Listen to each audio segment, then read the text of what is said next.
This is Off Planet Radio.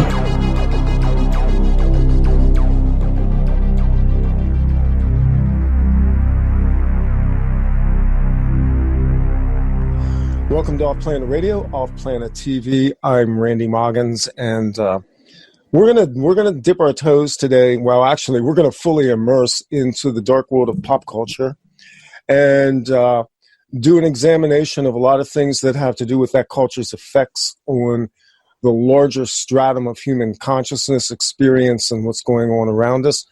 And we got a ripping guest. Emily's here with me. I want to remind you, by the way, the website is offplanetradio.com. You need to start going to that site because increasingly YouTube has become unstable.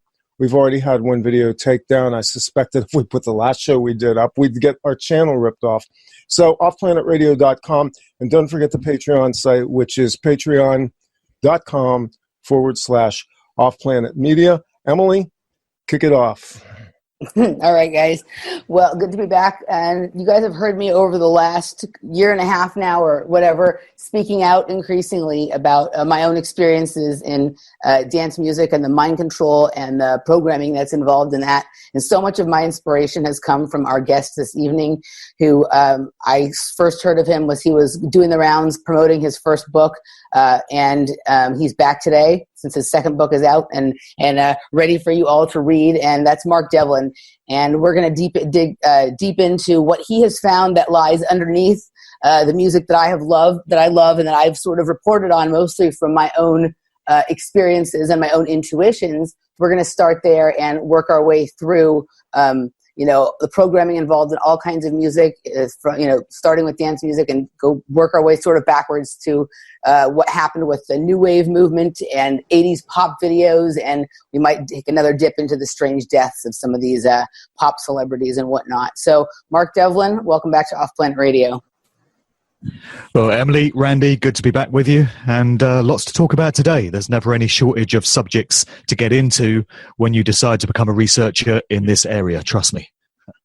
Absolutely. So, you were with us, it was over a year and a half ago now. We dug into just the destruction of hip hop and the strange case of Paul McCartney and some of the other very bizarre mind control and cultural programming that lies within the music. And that connection led to you and I doing a lot of chatting about dance music, and you were interested in looking into that for this new book. So let's start there. And I'm very curious to find some of what you think. I mean, you're much more of a researcher than I am. I do some research into the technology of it and whatnot. But well, you're more of a raver than me.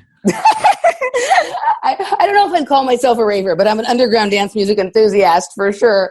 And I just and also some of the issues with the mind control background and whatever. But I'm really interested in sharing with the listeners all of the things that you found as you took a deep dive into this sort of genre of music that isn't your sort of home turf, but you found, I'm guessing you found a lot of the same things you found in your other endeavors. So let's hear it. Sure. Well, my new book, Musical Truth Volume 2, kicks off with the 30-year anniversary of the UK's acid house movement. So we're on that right now. That whole thing kicked off late 1987 and all the way through 1988, which came to be dubbed in the media at the time the Second Summer of Love. So there's our first little clue that there may be more to this scene than the Wikipedia version of events on the surface. So I wanted to revisit this whole cultural phenomenon because I remember it very well. I wasn't around in the 60s. I'm not old enough to remember the counterculture and to have had any part in that. But I was right there in the center of this massive acid house scene in 1988. That's when I started going out to clubs. That's when I started getting into all this music in a big way. That's when I decided I wanted to become a DJ. I mean, I ended up becoming a hip-hop and black music DJ, so I wasn't really playing electronic dance music and rave stuff. But it was that whole scene that captivated me and made me realize that I wanted to have a career in music. So I've got some personal attachment to it. And that's the thing with all these scenes. My job is not a difficult one when I start to expose some nefarious elements of any of these cultural movements or scenes, because there's always going to be people who have that nostalgic attachment to it in the same way that are going to think you're just deliberately trying to piss on their parade and denigrate their heroes and everything that they hold dear in terms of their memories. So I get a lot of hateful vitriol from people with all these scenes that I uncover, and it's been no different with this dance music electronic scene, where I get a lot of grizzled old middle-aged ravers dropping me emails to tell me I'm talking shit and I don't know what I'm talking about, and I'm totally misinformed and I'm seeing stuff that isn't really there. So it's something that any researcher in this realm has to deal with, this denial, this lack of acceptance that people are prepared to take on. But in the book, I've done the best job that I feel I've been able to in terms of laying out some clues and indicators and evidence, I would say, to suggest that that whole scene was, if not hijacked and infiltrated from the very start, then in the very early stages of it, as it was developing, it was steered off in certain desired directions by interested parties. So we're talking various groups and various institutions. I've got to say, it's very difficult to pinpoint any documentary evidence to prove that the whole acid house scene was the product of military intelligence, which is what I'm basically theorizing in the book. So there aren't really any declassified government documents that have become available. There aren't really any whistleblowers or insiders that have worked for the Tavistock Institute or MI6 or anything like that have come forward and said, yes, I had a key role in establishing this scene and making sure it went off in this way. So what I've been left with is piecing together all the clues and the little symbolic indicators, but I've got some former experience in doing that because I've pieced together clues and indicators in many other scenes, and I'm starting to see the same patterns, the same trends, the same kind of fingerprints emerging in this whole scene. And really, you've got to look at the big picture and you've got to consider what this whole scene led to. So it had its very humble beginnings in 1987-88 on a very low-key level. The official Wikipedia version of the story is that there were 4 young London DJs, Paul Oakenfold, Danny Rampling, Nicky Holloway and Johnny Walker, who went out to Ibiza on holiday, and they had this kind of epiphany. They had this eureka moment when they were partying open air under the stars, amnesia, listening to all this incredible music being played by DJ Alfredo, and they were on ecstasy, this new, in inverted commas, drug which had come along at the time. And they say everything made sense to them, and they had something of a spiritual awakening through the music. And they sought to bring that back to London, establish their own club nights, and kick off this whole scene that came to be known as Acid House. So it was very low-key beginnings, but it very quickly took a foothold in the UK. And within a few years, by the time you get to the early 90s, it had totally transformed the nightlife scene and the weekend socializing rituals of hundreds of thousands of young people. That's when you add the advent of the super club. So the Ministry of Sounds and the Gate Crashers and the Creams and the Goldens and the Miss Moneypennies, all these brands had come along by that point. And all these young people were going out every single weekend, popping ecstasy pills and getting off on all this incredible new electronic music that was emerging at the time. Then you can take it all the way full circle to where we are now in 2018, 30 years on, and you look at the massive worldwide phenomenon that is electronic dance music. Look at all these massive festivals that are taking place all over the world with attendance levels of hundreds of thousands of people at a time. Then look at the imagery and the symbolism that's being portrayed by these festivals. Consider that in tandem with the large amount of drugs that are being consumed by the young people in attendance, ecstasy, but also, other mind-altering chemical substances, and then add to that the fact that the music that goes hand in hand with these events is all digital and electronic in nature, and it's all to do with sound frequencies. And when you consider all these elements together, And if you accept the suggestion that there may be nefarious elements at play here, there may be certain parties that have an interest in how this scene goes off, and they don't necessarily have humanity's best interests at heart, but what they are interested in is massive social experiments using young people as lab rats to see what happens when you have a combination of these situations, then I feel it puts a very different slant on things. I think you have to look at it long term. You have to look at what electronic dance music and all these big festivals and all these big DJs and producers now are being used for, which, to my mind, ultimately is all about the promotion of transhumanism, the transhumanist future, the AI smart grid reality, which we're being coerced towards with every passing day. Now you start to get some idea of what the long-term plan of this whole scene may have been all along from those very humble beginnings. I know a lot of people are going to disagree with that. I know it's going to be contentious and controversial for reasons that I outlined earlier, but that's the conclusion that I've come through my research, and that's what I'm laying out in the first 2 chapters of the book. Yeah, well, so, I mean, everything you just said, I mean, I can completely concur with. There's a lot there. Yeah, from my own, experiences, obviously. And, there is a lot, people. So I find that like, there's most people in the dance music scene, they don't even know what transhumanism is. So they're rejecting like, I've brought it up to people that some of these events and parties are basically like worshipping or celebrations of transhumanism or futurism or, the merger of man and machine kind of thing. And they'll tell me I'm crazy. And then I'll ask them, do you know what transhumanism is? And they'll say they've never heard of it. Right. So like they're basically saying that I'm wrong about something that they don't even know anything about, but, it is so interesting. Like, I've been remarking and sharing information about this stuff for a while. And even like when you were on the show last time, like somehow like the algorithms from Facebook and whatever make it so that none of my friends from the dance music scene ever see any of this stuff that I do, right? If I post some ridiculous, nonsense picture of something that has nothing to do with anything that matters, then everybody sees it and everybody, comments or likes or whatever. But, they're systematically being sort of separated from this kind of information as well. But yeah, I mean, it's, I don't even think that this is, I'm surprised you even get that many comments from old ravers. I've had almost nobody from my dance music friends say anything about any of the stuff that I've posted or any of the things I've shared of yours or anything. No one ever says anything. So the fact that they're even engaging, I think that's somewhat, impressive. But yeah, I mean, well, to be honest, I'm really surprised, Emily, that no other researcher has turned this stuff up before.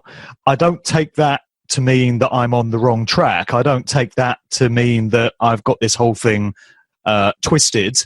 I think there's definitely something here. And I'm very surprised that no author or researcher or filmmaker or whatever has ever looked at the dance music scene from this perspective before. I would say that a lot of people are missing something that's staring them right in the face here. I seem to be the first one that's piecing all this stuff together. I never set out to be that person, but somebody had to tell this story, Nobody else is. I think that basically, I think in some ways it's the most obvious. Obviously with pop music, it's gotten to the point of ridiculousness, but in terms of like smaller scenes, like a hip hop scene or a dance music scene, this is the scene where it's probably the most obvious, and I think people are sort of afraid to turn over that stone. And I think that it's not that other people probably haven't thought of it. I think that you're probably just the only one that's been brave enough, because as soon as it's weird. Like as soon as you start talking about this stuff, even just energetically, like there's a change and there's awareness amongst people that you're doing this, right? And you, just like you were saying, like people think you're pissing on their parade or whatever. When I go to parties now, even though I don't think any of the people there know what I'm doing, there's like an energy that I can feel that is, call it the system's awareness of you once you become aware of it or whatever it is. I think that really scares people. And I think it's not that other people haven't had this moment of consideration. I think you've just been the only one brave enough to do it. Well, I mentioned earlier that I've not had any whistleblowers come forward in terms of saying they work for military intelligence or whatever, but what I have had since I've started putting this work out is correspondence from a whole load of former ravers I get emails every day now from people saying, I've looked at your work and definitely you're onto something. You're on the right track. I used to go to these parties. I used to go to these festivals, and I got the feeling there was something strange going on in the atmosphere. You know, these people say, I used to do mind-altering drugs, and I felt that in some way this was interacting with the sound frequencies of the music, and you also had all this subliminal imagery being flashed into your mind in terms of the visuals that you get at these events. And people have said it didn't feel right. It didn't sit well with me. And, you know, I had to remove myself from those situations. I think you made a similar comment yourself when we spoke for my Good Vibrations podcast. But I get comments like this all the time. And in the book, in the second chapter, I think, I quote a whole load of former ravers that popped up on a David Icke forum discussion. Yeah. Doesn't matter what anyone thinks of David Icke. That's completely irrelevant here. I'm just mentioning the fact that his forum was the platform for a whole load of people to start this discussion among themselves. And they're all sharing their experiences. And you got guys in Australia saying, I went to dance festivals in Australia and I felt that the visuals, the subliminals were interacting with me in some undesirable way. And then some dude in California will pop up saying, yeah, the same thing happened to me, man. And then you'll get some guy in Birmingham in England saying the same thing. So this has definitely been an international agenda. And again, I would just urge people to consider how big and how far-reaching and influential this whole scene has become. Electronic dance music is popular with young people because it's always the younger generation that are in the targets of the social engineers, those that want to mind control large numbers of people. They always go after the younger generation. They don't bother with people of my generation because as far as they're concerned, we're done. We're finished. We don't matter. They just want the minds and the hearts and the souls of young people. They're much more malleable, much more able to be manipulated. So this whole scene is aimed at young people, and you have dance festivals in pretty much every country in the world. There are very few countries now where you won't find nightclubs and big events pushing electronic dance music in its contemporary form. So really, can any scene, any cultural movement that affects that large number of people be considered to have evolved organically? Given what we know about organizations and institutions like the Tavistock Institute, MI5, MI6, the CIA, the Esalen Institute, Yale and Harvard, Oxford and Cambridge universities, SRI, MIT, all these others that specialize in changing culture and shaping values. The Frankfurt School would be another one. Yep. Who really believes that a scene this big would have been allowed to just get there under its own steam without some kind of meddling or infiltration from these kind of organizations? To me, it's obvious that this has gone on. I've done a lot of research into how culture creation works, what lifetime actors are, and you find them in every walk of life. They're there in the world of politics. They're there in the world of banking and finance, big business, the military, the world of science, the world of academia. So, of course, they're going to be there in the world of entertainment, in Hollywood movies, and in the music industry. And like I say, with electronic dance music, you've got, well, it's not hundreds of thousands, it's actually millions of people around the world being captivated by all this stuff. Of course, at some point along the way, there's going to be measures that have been taken to ensure this scene serves certain agendas. And that's what we're talking about here. Again, a great amount of denial from large numbers of people who just don't want to accept that something they hold so dear to themselves, that they consider to be so pure and so natural and so good and that has enhanced their life in such a major way, could be a little more than what they thought it was. But as with all things, the truth is the truth. Hey, I've been fooled, I've been duped, I've been made a mug of 100 times in my life, and with every passing month, it seems I find a new way in which I've been made a mug of. And my reaction to that is I'm not happy about it, and I don't want it to happen again. So I want to discover the methods that were used. Yeah. That's just me. You know, people differ, but that's my stance on it. Yeah, no, I mean, that's very clear. And I agree. And I think a lot of people, part of the reason that they're afraid of the truth is then they feel like it's going to mean that their experiences didn't matter, right? Because you've been made a mug of, your experiences didn't matter. And I beg to differ, because those experiences, we learn from these things. We learn from them. Grow from them. Yeah, but also there is, if this, and in this case, dance music, if it was just something stupid that didn't have the power to be effective, they wouldn't bother with it. They've bothered with it and bothered to manipulate it because they know it has power and can be effective. And so if people can become aware of awareness is the biggest, most important part of all of this. If people can become aware and start to wrestle back some of the control of this, start retaining control over their, musical decisions, start retaining control over their events, really understand and know the people they're working with and what their intentions are, then this can be used for something that can be truly beneficial and, and whatnot. Like they wouldn't waste their time turning something that was meaningless into a weapon. You know what I mean? Like there is something there that if we can grow up and take, back control of our own minds in relationship to it, can be used for the thing that we thought it was in the beginning, but we were fooled. You know what I mean? Does that make sense? Right. Yeah, absolutely. My mind goes back to some comments that I've heard that were made by Gregory Bateson, who was one of the founding members of the OSS, which became the CIA. He was the husband of Margaret Mead, who was another social engineer, basically, anthropologist. And he talked in the very early days of establishing the CIA of wanting to create what was described as an archaic revival. This has come to light in documentation in recent years, which has come forward, private correspondence between Bateson and some of his associates. And this the idea of the archaic revival was harking back to previous civilizations where the people would be coerced into embracing their primal instincts, their primal base desires. And it would be all about music, ritualistic dance, and mind-altering drugs. And it seems that this combination has been rolled out in society countless times in different parts of the world over the centuries. And Bateson was talking about what we need is a new archaic revival. And that eventually became the 60s counterculture. And the way that whole thing was packaged, where you had the psychedelic rock going hand in hand with the LSD and all the other drugs that were around at the time, and all the dancing and all the partying and stuff. And, as so many researchers have shown, that whole 60s hippie counterculture scene, at least in part, helped to keep large numbers of young people away from any kind of political activism at that very key point in the 1960s, when there were all these major social changes going on in the US and further afield. You had the Vietnam War, all these other major things happening. And it seems a large number of people who might otherwise have taken an active kind of role in all of that were instead encouraged to embrace these primal desires and undergo this kind of archaic revival that he spoke about.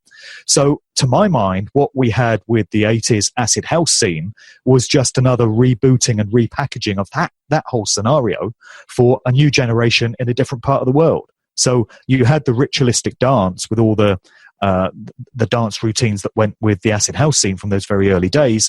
You had a lot of symbology and icons and motifs that were used. The smiley yellow face springs to mind straight away as an instantly recognizable motif of that whole acid house scene. Then you had the ecstasy, the E or MDMA, not Molly, as it's known these days, coming along hand in hand with that as well. And that whole scene was all about large numbers of people dropping out from society, forgetting about the oppressive Thatcher regime that we had in the UK at the time. It was a time of great austerity. It was a time of the Conservative government that had been in place for far too many years, having a stranglehold on society. And Britain was a pretty grim place at the time. And the acid house scene served as a form of escapism for large numbers of people. So to my mind, this whole template has been used many times before, and the social engineers behind it know what they're doing with it, and they know where they want to take things, and they're very adept at rolling it out to different generations and making it feel like it's something personal for those people that are involved. They feel like it's their scene. It's something that speaks to them individually. Certainly that's how I felt about it back in 1988 when I was going out partying and this new music had come along. I felt like it was something fresh. It was something new. It was sticking two fingers up at the establishment.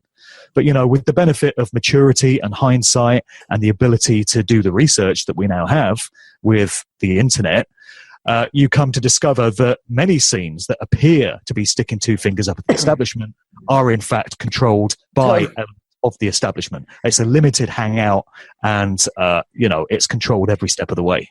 Let me interject something here, because every generation thinks that what is being brought out in the generation is new and unique, and that the technology is novel and new. So this is part of the research that I did years ago. If you go back to 1627 and Francis Bacon and the New Atlantis, you're going to find out that this was all envisioned in that era. And I want to just read this real brief quote here. It says, this is from the New Atlantis, Francis Bacon. It says, "We also have sound houses where we practice and demonstrate all sounds in their generation. We have harmonies which you have not, of quarter sounds and lesser sounds of sounds. Diverse instruments of music likewise to you unknown, some sweeter than any you have altogether, with bells and rings and dainty and sweet. We represent small sounds as great and deep, likewise great sounds extenuate and sharp. We make diverse tremblings and warblings of sound." What's described by Francis Bacon here is nothing less than the inside of a disco. In 1627, this was not lost on the architects, who basically used this as a blueprint when they launched out the plans from Tavistock. Yeah, to me, this is it is the sacred geometry of space, time, and sound. That's what he is describing there. And I want to roll back for a second to something you were saying, Mark, in that, you were talking about Gregory Bateson and the Archaic Revival, but in this country and in the early days of some of the rave and underground party scene, Terence McKenna used to speak at raves. Did you know this? And he would talk about the Archaic Revival. And, I have sort of a mixed set of feelings on Terence McKenna. I know that, Jan Irvin obviously has this idea that he completely thinks that, Terence McKenna was completely working for agencies. And I think Terence McKenna may have gotten caught up in something that wasn't his intention. You know what I mean? Like, I think he may have, sort of inadvertently become the front man for something and, it was probably suckered into something he didn't want to be doing. I don't think he was an evil guy, but I have many friends that talk about from when they first started going to raves in the early 90s or whatever, that being at raves where Terence McKenna would be there giving a talk before the rave would start. Right. And he would talk about this whole thing with the Archaic Revival and what you were saying about how back in the 60s, this movement derailed people from being politically active, and then sort of the same thing in the acid house, the early acid house scene. Well, I'd say in a lot of ways the same thing goes on right here, right? Like there are parties, multiple. There's the huge, big festivals, and I don't even really pay attention to what goes on there at all anymore. But even with these smaller underground things that are more like what I like to do, there's 7, 10, 12 of them here in Los Angeles every weekend, different varieties of electronic music. And there's some people, there's lots of people that I know from parties that are my age, in their late 30s or early 40s or whatever, I'm 42, that go out every weekend, sometimes to multiple events for the weekend, and they're doing this all the time. Meanwhile, they have no idea what's going on in the world. Like at this point, I hardly ever get to go out. I go out maybe 4 or 5 times a year now. And even I'd like to go out more than that, but I'm usually like, I can't, I have something I have to do in the morning. I'm, recording this show. I'm busy researching this, that, or the other thing and trying to understand what's going on in reality. So just like in the 60s, that it was keeping them from political activism. I'm not sure how much use there is in political activism these days, but there is a lot of use in being aware of what's going on in the world. Awareness, exactly. Yeah, and these people have no idea. They're just, they go to these things. They think they're counterculture because they do that and because they, maybe dress different or funny or whatever. But at the end of the day, they all worship authority. They all vote for Hillary Clinton. They all, believe everything that CNN says. They all think that, the story was just like it said about the shooting. They all think that there's Russian collusion, and ultimately they're all, singing the mantra that Watch it, you're going to get us banned again. They're ultimately all, literally, like I saw this meme a couple of weeks ago and it completely describes where we're at. And it says, anyone I disagree with is a Russian bot. And that's kind of like, all these people, they don't actually know anything that's going on, but they've heard this whole thing about Russian collusion and about that, some people think that, these shootings and stuff aren't real or whatever. So they just go with the prescribed opinion on CNN, even though I just don't understand how you think you're counterculture and you stay up all night dancing to music and then you're like, Hillary Clinton, let's vote for the Democrats. Like, you know what I mean? Like, it's so, the awareness is like right now it's about awareness. Fair and balanced. So go vote for Trump and think that's a liberation movement. Or, right. But they don't. The people in the underground dance music scene, there's like a few people I've ever met that are like, libertarian. Right. I get that. It's a demographic. they think they actually think that it's like that being to the left is being rebellious, and I'm just like, it's just so not anymore at all. Like, And you know what? The thing about that is, I speak to so many people that will say the same thing as you. So you're in California, right? And you're talking about the attitude of people that you come into contact with at these events.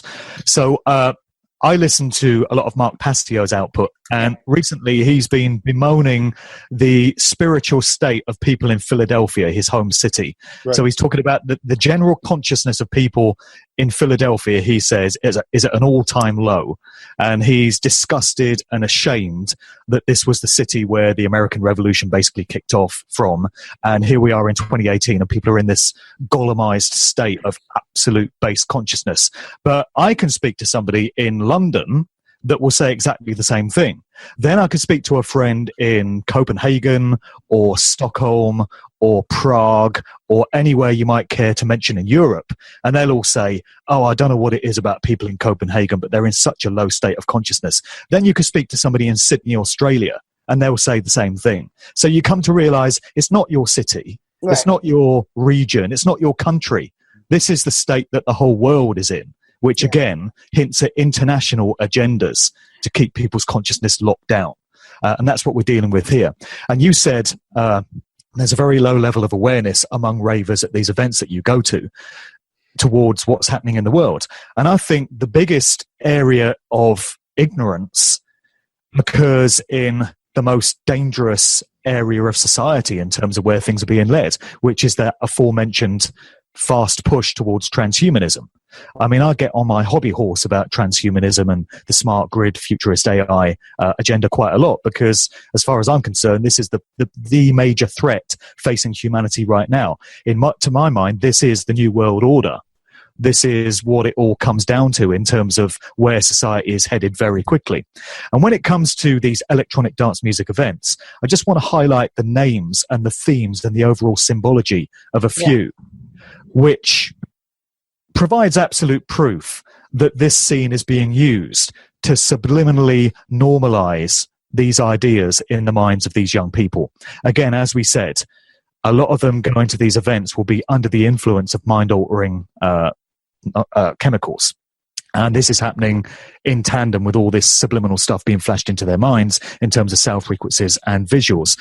But I just want to pick out a DJ producer by the name of Paul van Dyk, this German DJ producer. I know you and I have had some correspondence about this guy, Emily, and it might seem like I'm being unfair in singling him out, but I'm just being a researcher, and I'm using him as a great example of what key players in this scene are being used for. So I just want to mention a few events that he's been involved with over the course of the past couple of years, which I detail in the book. So he's been a headliner at events including Dream State in California, Trance Nation and Luminosity in the Netherlands, Velvet Hypnotized in Bali, Atlantis in Australia, Spring Awakening in Chicago, Awake in Dresden, Awakening Fridays in LA, Dream Beach in Spain, Delirium Eternity in Argentina. Then you've got Tomorrow World in Atlanta, Tomorrowland in Belgium, Future Music Festival in Australia, and New Horizons in Jakarta. So all of these events conjure up images of the futurist society that we're all being pushed towards. It's all to do with digital electronic realities. That's there in the names of many of these events, digital dreams and all the rest of it. Right there. And all these events go by these names. This cannot be coincidence, and it cannot be down to a couple of promoters seeing what their peers are doing and thinking, oh, that's a good idea. We'll have one called Awakening as well. We'll have one called Tomorrowland. This is all clearly a coordinated agenda. All these events are massive. They're staged on a corporate level. It's not just, a few chancers trying their hand at promoting here. It's very big companies. And many of these brands come from the same stable, the same overall companies. There's one called SFX Entertainment, which I know you put me on to, who stage many of these events. And then you get guys like Paul van Dyk and Tiesto and Avicii and Armin van Buuren and Steve Aoki and guys like that, who always crop up as the headliners at these events. So these are the chosen ones. These are the tried and tested Pied Pipers of this scene that are wheeled out to be the public face of them. And they're the ones that you see topping the bill at all these events, all of which are pushing transhumanism and normalizing that whole idea. And as you said, many of the ravers that go to these events seem to be missing the elephant in the room, the thing that is so bloody obvious, that's what these events are all about. Right. They are so caught up in having a good time, and they're so delirious and euphoric on the vibe of these events that they can't see what's bashing them around the head with a baseball bat, saying, look at me, look at me. You know, talk about something so obvious being missed. Yeah, I mean, I think, you know, the kinds of things that Paul Van Dyke and Tiesto, they play at these huge, massive festivals. And, you know, I notice that, like, when people are first sort of getting into dance music or moving into that, whatever that level of consciousness associated with that is, they tend to be really into those kinds of DJs. You know what I mean? And some people stay there forever. You know what I mean? And, you know, there's exactly what you're talking about going on there. There's this whole, you know, there's all this symbolism being flashed. There's the music itself in a lot of ways, and the kind of ways that it's produced is a celebration of a symbiotic relationship between man and machine.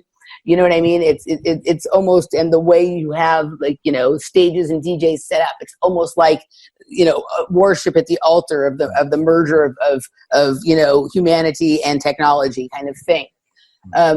There's that level of it, and then there's this more underground level that to me has, like, an even. I mean, I think the ideas for how they're going to do that, the obvious goal is, you know, the mind controlling of the masses. And I think that they play around with stuff, kind of like if you go back and look at, you know, Laurel Canyon and Dave McGowan's work, like, a lot of the really super weird stuff was not happening with the most famous of the groups. It was happening with the smaller, less well-known groups, but that had sort of a cult-like following, right? And so that's how I see it with the underground. And you know, there's an underground in many other cities, not just Los Angeles, but I think Los Angeles just has probably one of the most interesting and biggest ones at this point. And, you know, I think this is where, like, more of your experimentation with psychotronic weaponry and even elements of black magic, and you have people who are sort of, you know, maybe more aware of occult and this kind of stuff. That's where this energy is really played with and harnessed. And then once they've decided what they want to do with it, they go and they sort of, you know, push it out at these big massive festivals where none of the people at the big massive festivals, you don't have any people with any kind of awareness of anything like that, right? They're just there thinking they're having a good time. They're dancing around. They're taking their ecstasy and twirling their lights and whatever. And they have no idea, like, what they're being indoctrinated with. I don't think that there's that level of innocence or naivety in the underground, but there is this complete, I mean, it seems like there wouldn't be, but I am constantly shocked at how much people, even in the underground, don't actually know about any of this stuff. You know what I mean? Like, there is, like, obviously, like, a better taste in music. Like, you know, if you went to one of these big Paul Van Dyke things and then you went to something that I go to, you obviously recognize that the music is much better and what I'm doing. But you know, like, I was telling this to, I can't remember if I was telling this to James Bartley or to Michael Joseph, but sometimes when I'm at parties, I'll just, like, chat somebody up. The last party that I was at was a party by a production company called Droid Behavior. So already the nod to it right in the name. And they're very, very proficient with the use of all the different kinds of technology with music, and they're quite amazing with it. But I'll just sometimes, just for shits and giggles, start asking people, like, I'll go up to talk to someone I know, be like, hey, do you know what transhumanism is? And they'll be like, no, what is it? Right? So, like, and I'll explain it to them, and I'll be like, you know, kind of like this. And they look at me like, they just have no idea what I'm talking about, right? See, that's incredible to me. It's incredible that people have missed this. Well, especially when they're sitting, like, everything that they like is a complete celebration of it, and they've never heard of it. So, particularly, like, people of a certain age. I mean, if you're in your 20s, you've not really known anything other in your adult life than the type of society we have now, with this complete reliance on technology. But if you're 40 plus, I imagine that a lot of the people that go to the parties you attend would be, you know, in their 40s. They're our age, yeah. Right, so they're old enough to remember 20 years ago when society was very different, when everything wasn't run by computers, when you didn't have an app for every goddamn thing you want to do in your life. So they've seen that change in society, and yet they still put it down to a series of random occurrences and not an agenda. It's weird because you have plenty of people that like remember the old school, and so there's a lot of DJs and obviously, and even a lot of just fans and listeners that some appreciate vinyl records as opposed to all this digital stuff, but they haven't looked any farther. They haven't gone to the next logical step as why is this happening, right? So they might say, oh, I liked it better when everybody just played regular records. But then when I say, well, this is part, this is part of sort of the push towards, merging man and machine, towards a transhumanist future, right? And they'll look at me like, what? Like, I think a lot of people, why would they do that? Their conspiratorial mind will only go as far as, well, if they're doing it, it must be for financial reasons. Like, they're like, you know what I mean? And that becomes the big excuse for everything, right? Like, everybody always thinks that, the mind control that's practiced in pop culture is just subliminal stuff to get people to buy shit. And I always felt like that's obviously that, yeah. Right, the cover for the real controllers, the people who are the people who run Tavistock Institute, they don't really care about money; they care about control. But they're perfectly happy to employ a bunch of people who care about money, to agents and different things, middleman kinds of creatures, to make everything seem sort of to the public like it's really about that. Those kinds of idiots, the middlemen who are sort of obsessed with image and obsessed with money, are the perfect tools to get the task of the tyrants done, because the tyrants have something else in mind. But it's amazing to. So that's as far as I notice people's conspiratorial mind go. I also have noticed that, like, in the underground scene, you have. So I find it interesting, like a lot of what you talk about in your book and what you've been talking about in some of your talks and stuff the last couple of years is about lifetime actors. And obviously, like in the dance music scene, we've brought up that you have someone like Pete Tong, who's the most obvious lifetime actor. But I think that in the dance music scene is unique from some of these other things, and that it isn't so much about celebrity as some of these other musical genres. And so I think you have a whole different kind of lifetime actor, and not all of them are necessarily the big frontman kind of people. I wonder if, when I was reading your book, I really started thinking about this. You talk about there hasn't been a whistleblower from Tavistock or MI6 or anything like that. But what yet. But okay. But I'm wondering if there aren't really many, many, many more people like me in the scene than we know, because they're not even aware of themselves, right?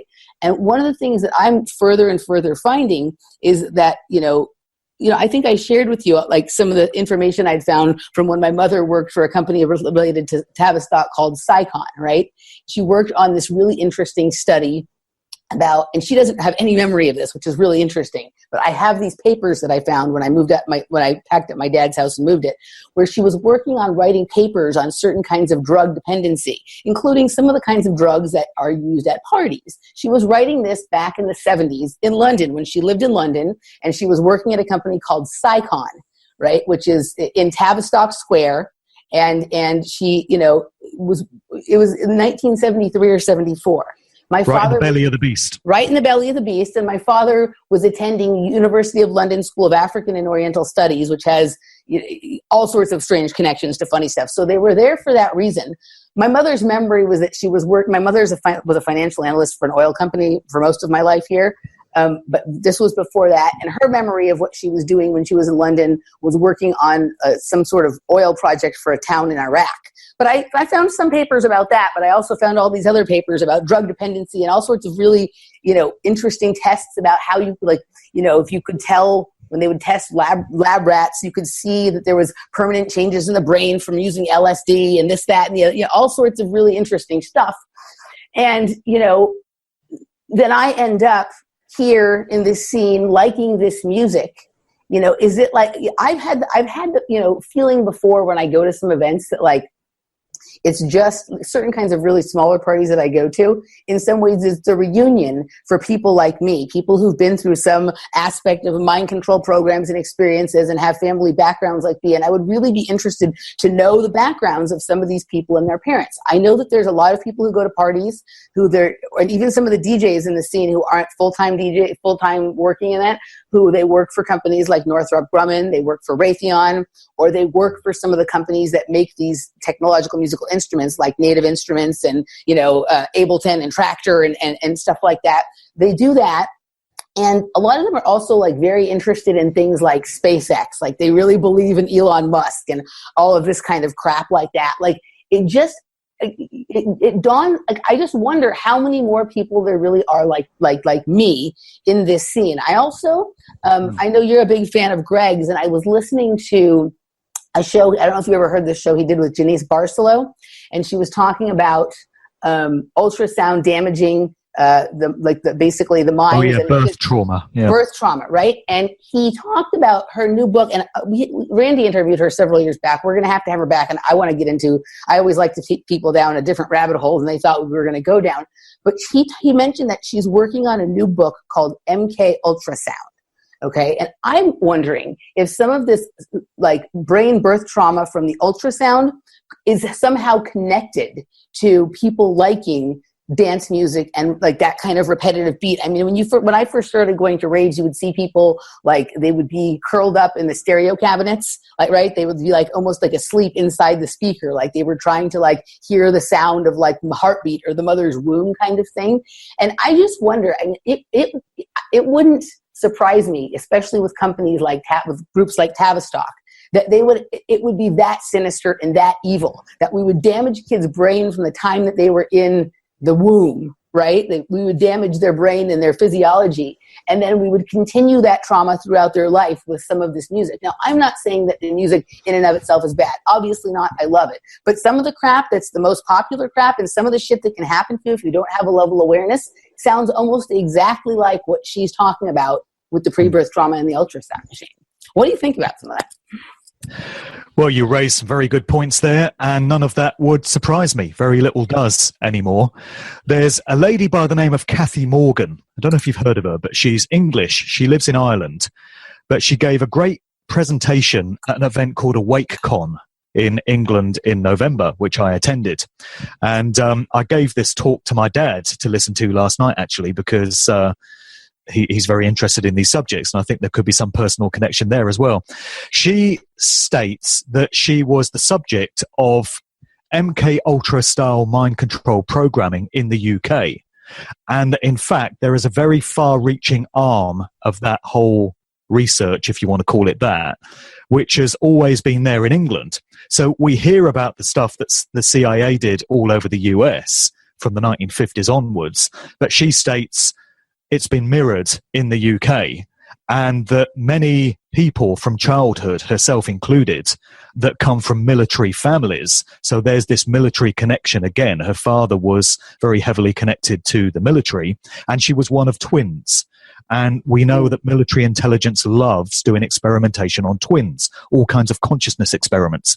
So she states that from a very early age, from as far back as she can remember, she was moved around from place to place and experimented upon as part of this UK program. And there are many researchers that think the whole MK Ultra phenomenon actually emerged out of the UK and was exported to the US via characters like Aldous Huxley, who seems to have been one of the architects of MK Ultra and is part of the British establishment through, the Huxley family. But anyway, Kathy Morgan also spoke of some of these early UK festivals, music festivals. So she mentioned the Isle of Wight Festival, which kicked off in, I think it was 1968. Then you had the Windsor Festival and Glastonbury first emerged in 1970. And she said she can remember attending some of these festivals in the early 70s when she was still very young, just a teenager, but she was seemingly coerced into attending these things.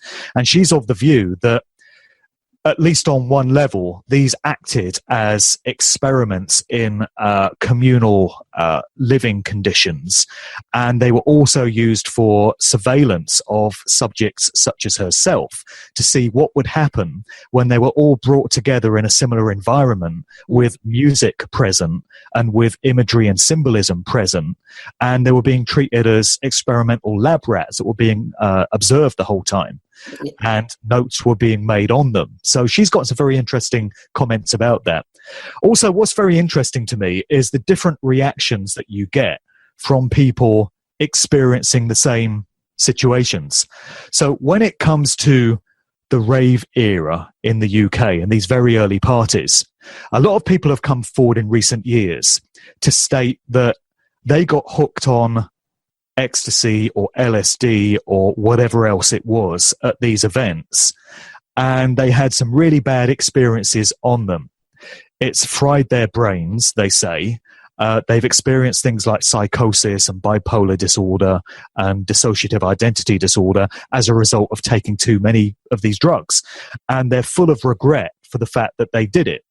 And you can now see them on chat forums and having discussions with each other saying, yeah, I've screwed my life up with this stuff. But for every individual that you find with a story like that, you'll find somebody else full of nothing but praise for psychoactive compounds. And they will say, oh, doing acid changed my life in such a major way. It opened me up to new levels of consciousness. I started reading books by David Icke that I would never formally have gone close to. And I've now got this expanded experience of reality that would never otherwise have been the case. It's turned my life around. And it seems that people react to mind-altering drugs and also the circumstances and the surroundings in which they're delivered in different ways. You can also equate that to people that try to follow certain diets. And we could talk about a vegan diet because I'm a vegan myself and it's worked out just fine for me. But I know there's a lot of people that have tried to go from meat eating either directly to a vegan diet or via a vegetarian diet as a transitory thing. And they've had terrible experiences. I mean, Jan Irvin goes on about this all the time. He'll tell you about this, how he got very ill pursuing a vegan diet. And it seems that some people's biological makeup is just not equipped to be able to go from meat eating to a vegan diet. It's pretty devastating for them. Whereas somebody else can do it in one bout and be absolutely fine with it, as many other people have attested. So we seem to have different psychological and physiological reactions to compounds and to influences and even to subliminals. It just seems to affect people in different ways. I don't know if that's down to the life path that people are following, if we want to take it that deep and that spiritual, and consider the idea that we're all undergoing certain experiences that we have consented to and agreed to in some way before we incarnated into this reality. You know, that's a very deep place to take it. But for whatever reason, one man can react very differently to a combination of drugs and sound frequencies to the next man or woman, which is very interesting to me.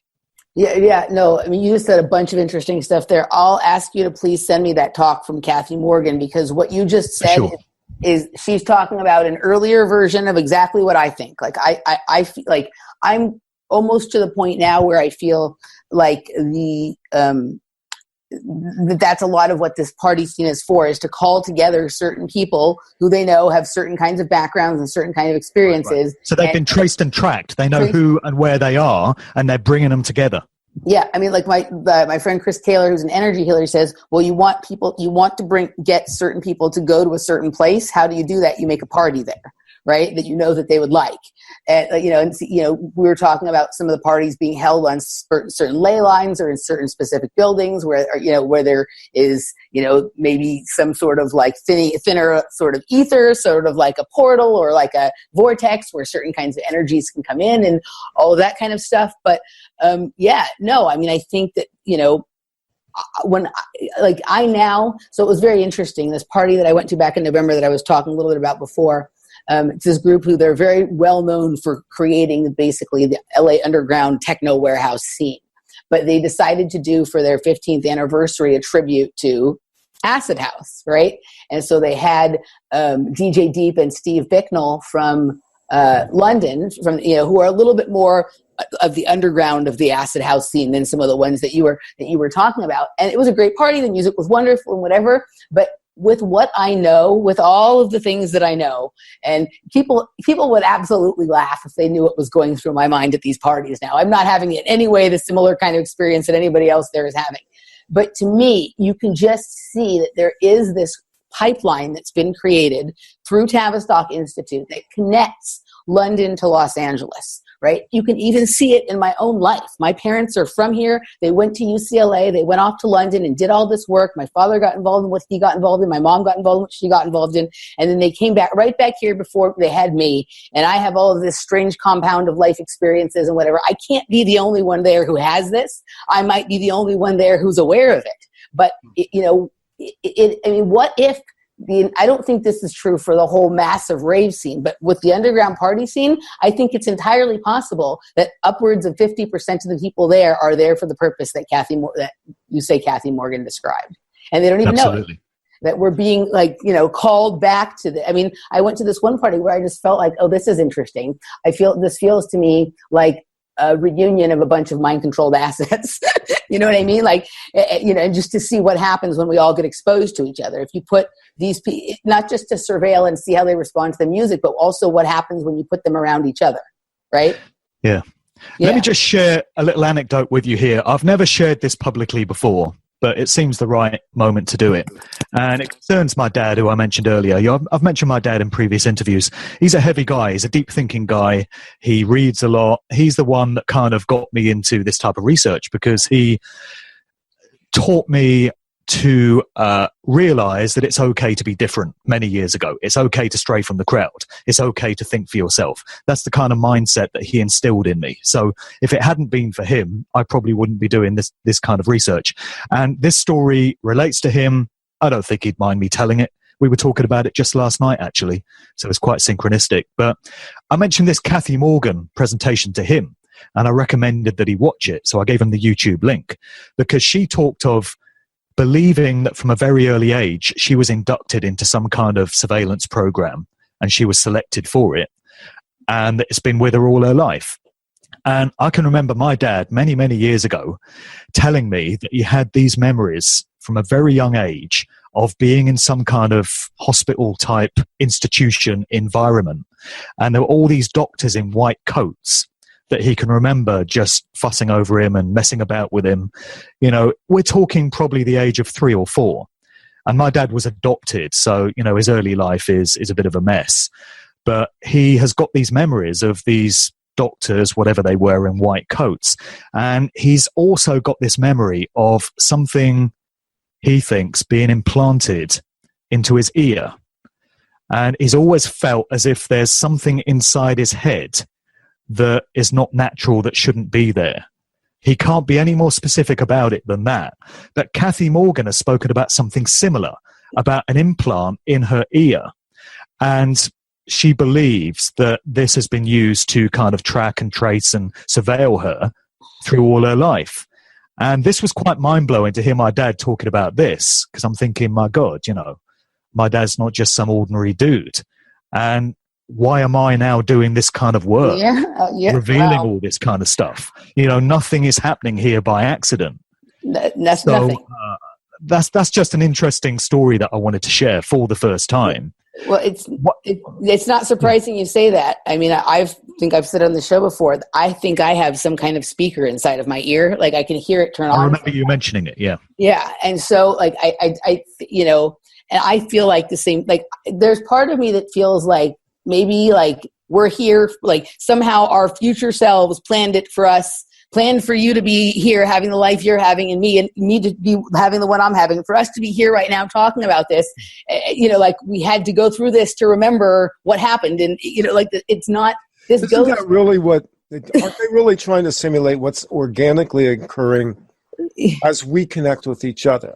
They're aggregating what they consider to be a body of test subjects to demonstrate their technology on, while at the same time, synchronistically and quite organically, people in this movement, people in the underground, people in the alternative media streams are also coming together to compare notes and and share stories. And it's so, it feels to me like there's two sides to this, and one is a convergence of people that's designed artificially and scientifically to test and basically sort different types of people with different mindsets, metabolisms, whatever, while at the same time we're coming together in this way and beginning to find out that there's all these overlaps and similarities.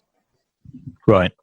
Let me just throw a couple of additional things into the mix here, which are slightly related. It's a bit random, but one other thing I wanted to mention is there was a researcher by the name of Max Spiers, who people might be aware of. He passed away a couple of years ago in very suspicious circumstances in Poland. Very interesting guy. He's seemingly the subject of mind control experimentation himself, and he comes from a military family. But I heard an interview with him many years ago where he was talking about the NHS, the National Health Service in Britain. And he was of the view that this was set up for the purpose of tracking and tracing certain individuals and the authorities knowing where they are in the world. So the NHS is ostensibly a free health service available to all citizens of the United Kingdom. So whereas in America, if you get ill, you have to go and pay for a doctor or pay for treatment, the idea is that in the UK, a large amount of the treatment you will need is provided by the state. But a big part of putting that together was to compile a database of everyone in the country and to have all kinds of biometric data about them, details of their DNA, and then all kinds of details of family background and ancestry and all of that, and keeping a continual check on where they are in the world. And Max Spiers was of the view that this was set up to help trace people of certain bloodlines and certain families and to know where they are in the world, because as anyone that's done more than 5 minutes research into this whole realm will know, so much of it is down to ancestral bloodlines and genealogy and the families that many of these key players come from. The other thing I just wanted to throw into the conversation is my research just recently, in the closing stages of putting this book together, brought me to The Loft, David Mancuso, which was this very seminal aspect to the New York party scene. Yeah. So this guy, David Mancuso, ran a venue known as The Loft, which was actually his home. It was a converted loft apartment in Broadway. I've been to something that is like the revival of that when I lived in New York. Like it was, you know, Dave Mancuso was, his scene was much earlier, but they still have events in that space. Right. So there were different venues known as The Loft, but it was always Mancuso's home and it was always in Lower Manhattan. And the first parties that he staged kicked off on Valentine's Day, 1970. And they were known as Love Saves the Day. What do those initials spell out? Can't quite think.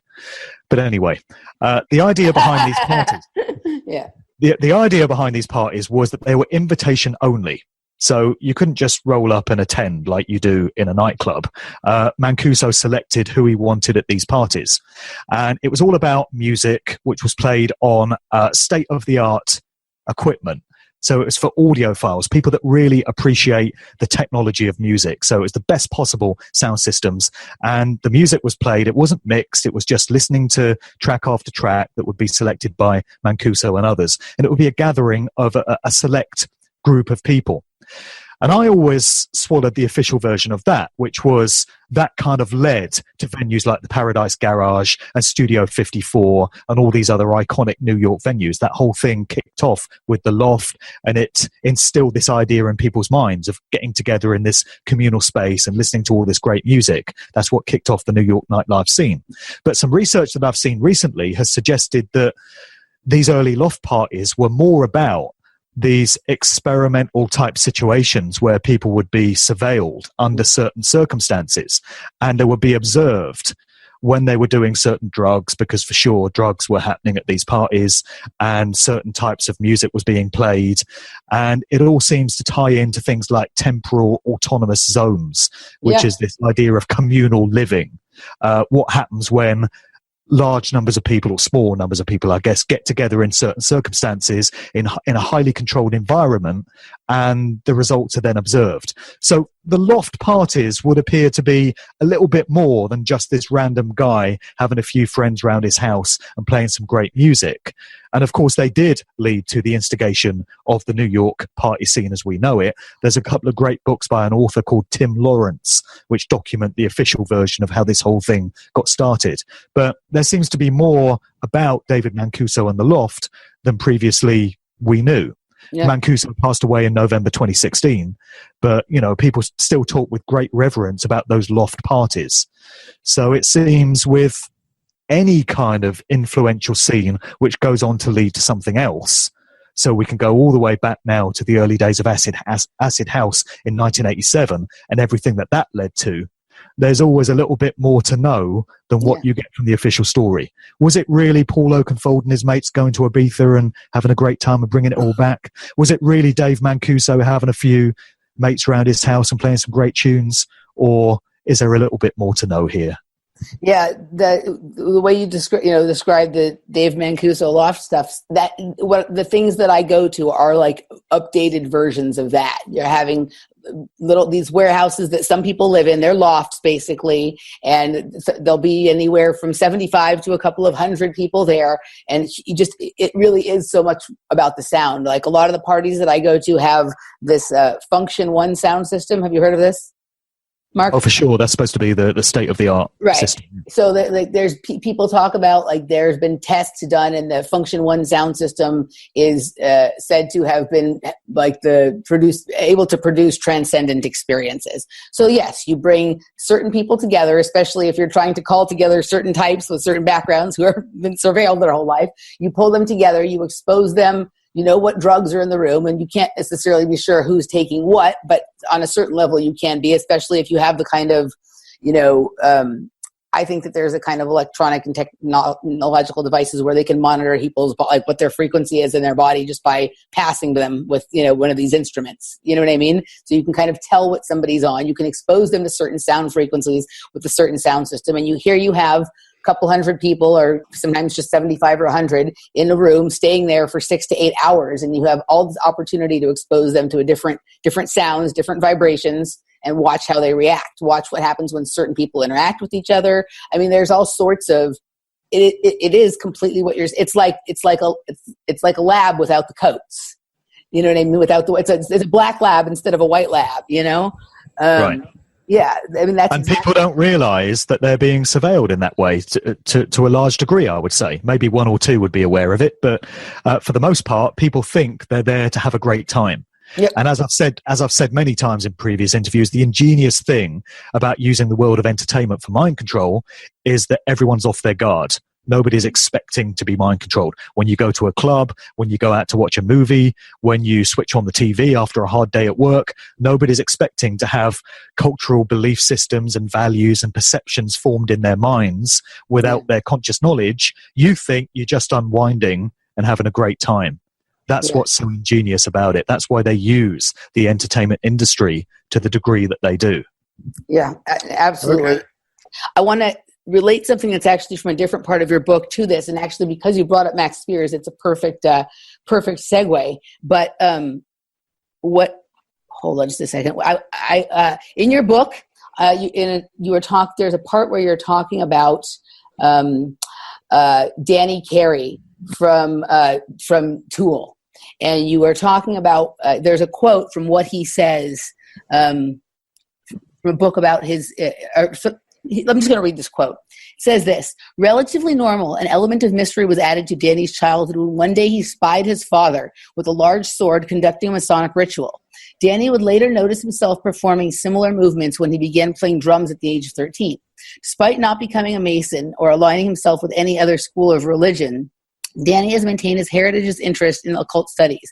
Endeavors into this realm have manifested periodically, such as the time he achieved insight into a hidden aspect of the unicursal hexagram, utilizing an astral journey initiated through meditation and DMT.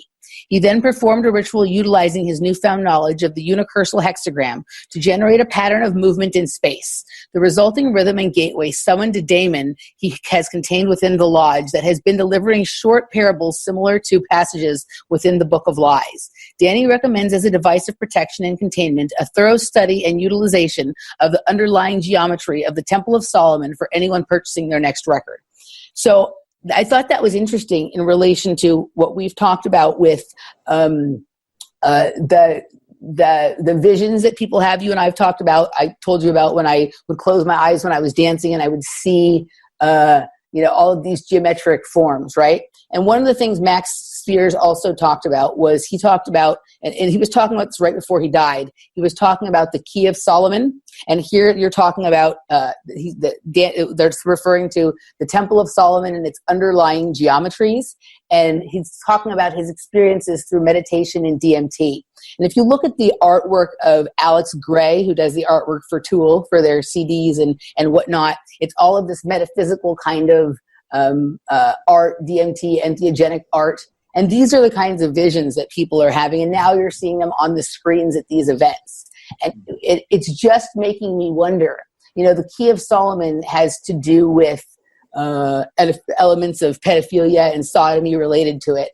And if you do some research on the Key of Solomon and the Temple of Solomon or the House of the Strong Man, part of the reason for doing this is to create people that are able to have visions. And the underlying geometry of the Temple of Solomon is very similar to the kinds of visions that I have and that are being projected on the screens at these festivals right now. And so it really makes me wonder if, really how deep and dark this is and what the purpose of these underlying, I know the geometry is just geometry, but so many things can be passed through that. And I thought that was interesting. And since you brought up Max Spears, I wanted to bring that there. I actually think when I speak about the sacred geometry of space, time, and sound, that's sort of what they're trying to create here is like a Temple of Solomon kind of thing. Do you have any further, do you know what I'm talking about with that? Yeah, I know what you're getting at. And I think, again, it is just a good idea to consider the long game in all this, because the controllers that we're talking about play the long game and they plan their moves years and decades in advance. So again, going back to those early days of the acid house scene, everything has to have a plausible beginning. So if you're going to have a massive worldwide electronic dance music scene that's beaming subliminals into people's minds and is going in tandem with other changes in society, you have to be able to say where it came from. So everything has this benign sounding cover story as to what the origins were, and it's just supposed to have grown from there. But I think it's perfectly conceivable that 30 years ago, the controllers of society knew exactly where things were going to be in 2018 and beyond. Yeah. And they made their moves on a gradual basis to bring everything to where they wanted it to be. It was planned a long time in advance. So they knew what kind of state society was going to be in by this point, and they helped to pave the way towards it. That would be my thought on that. Yeah. But I know you wanted to close out the first hour and move on. So all right. Yeah, so we've got, that kind of brings us to the end of the first hour. We're going to take a quick break, and when we come back, we're going to talk Prince, George Michael, and the strangeness of 80s music and pop videos. Stay with us. This is Off Planet Radio. Oh, before we go on the first hour, Mark, tell people where they can find you. Okay, and I just want to say it's really refreshing for me to do an interview where I don't talk about Paul McCartney. I'm getting a little tired of being asked about Paul McCartney now, so it's great to have a show off from that. I appreciate that. Yeah. Anyway, the book is Musical Truth Volume 2. There is some stuff about Paul McCartney in it. It's now available on Amazon. There's a paperback, a hardback, and a Kindle version. You can look for it on Amazon. If people want to hit me up individually to get a book mailed out to them, then you can email me on markdevlinuk@gmail.com. Just drop me an email there. If you could pay by PayPal, I could put a signed copy in the post to you. I do post overseas, so that's all good. It's markdevlinuk@gmail.com, and we can make it happen that way. And you can find both Mark and I at the Mystic Journey Bookstore for an evening of musical truth on Wednesday, March 14th in Venice Beach, California. Please join us. We'll see you on the other side.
All right. Welcome to the Members Hour. And we're going to continue our discussion with Mark Devlin. And we're going to move from our talk on dance music into the strange cases of Prince and George Michael, and then sort of wind our way through to some of the strange programming and mind control apparent in new wave and 80s music, and certainly in 80s music videos. And so you have a chapter in your book about Prince and George Michael and some of the strange circumstances surrounding their deaths. And I know Randy has some interesting thoughts and ideas on some of this as well. So let's get into that, Mark. What did you notice strange about Prince's death? Well, where do you start? What wasn't strange about Prince's death, frankly? Well, yeah. It's surreal. And George Michael even stranger, as we'll discover. But Prince is reported to have passed away on the 21st of April 2016. This just happened to coincide with the 90th birthday of the Queen of England. Well, Germany, but you know what I mean.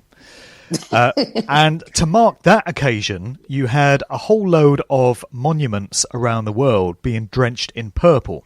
And the official story was, we're marking the 90th birthday of the Queen by putting all these monuments in purple because that's a colour associated with royalty. Well, it was also a colour very much associated with Prince. Purple rain, of course, springs to mind. And so you had things like the Niagara Falls being drenched in purple light. And it seems to not only have marked the birthday of the Queen, but also the death of an artist known as Prince. He was most closely associated with the movie, the album, and the single Purple Rain, of course.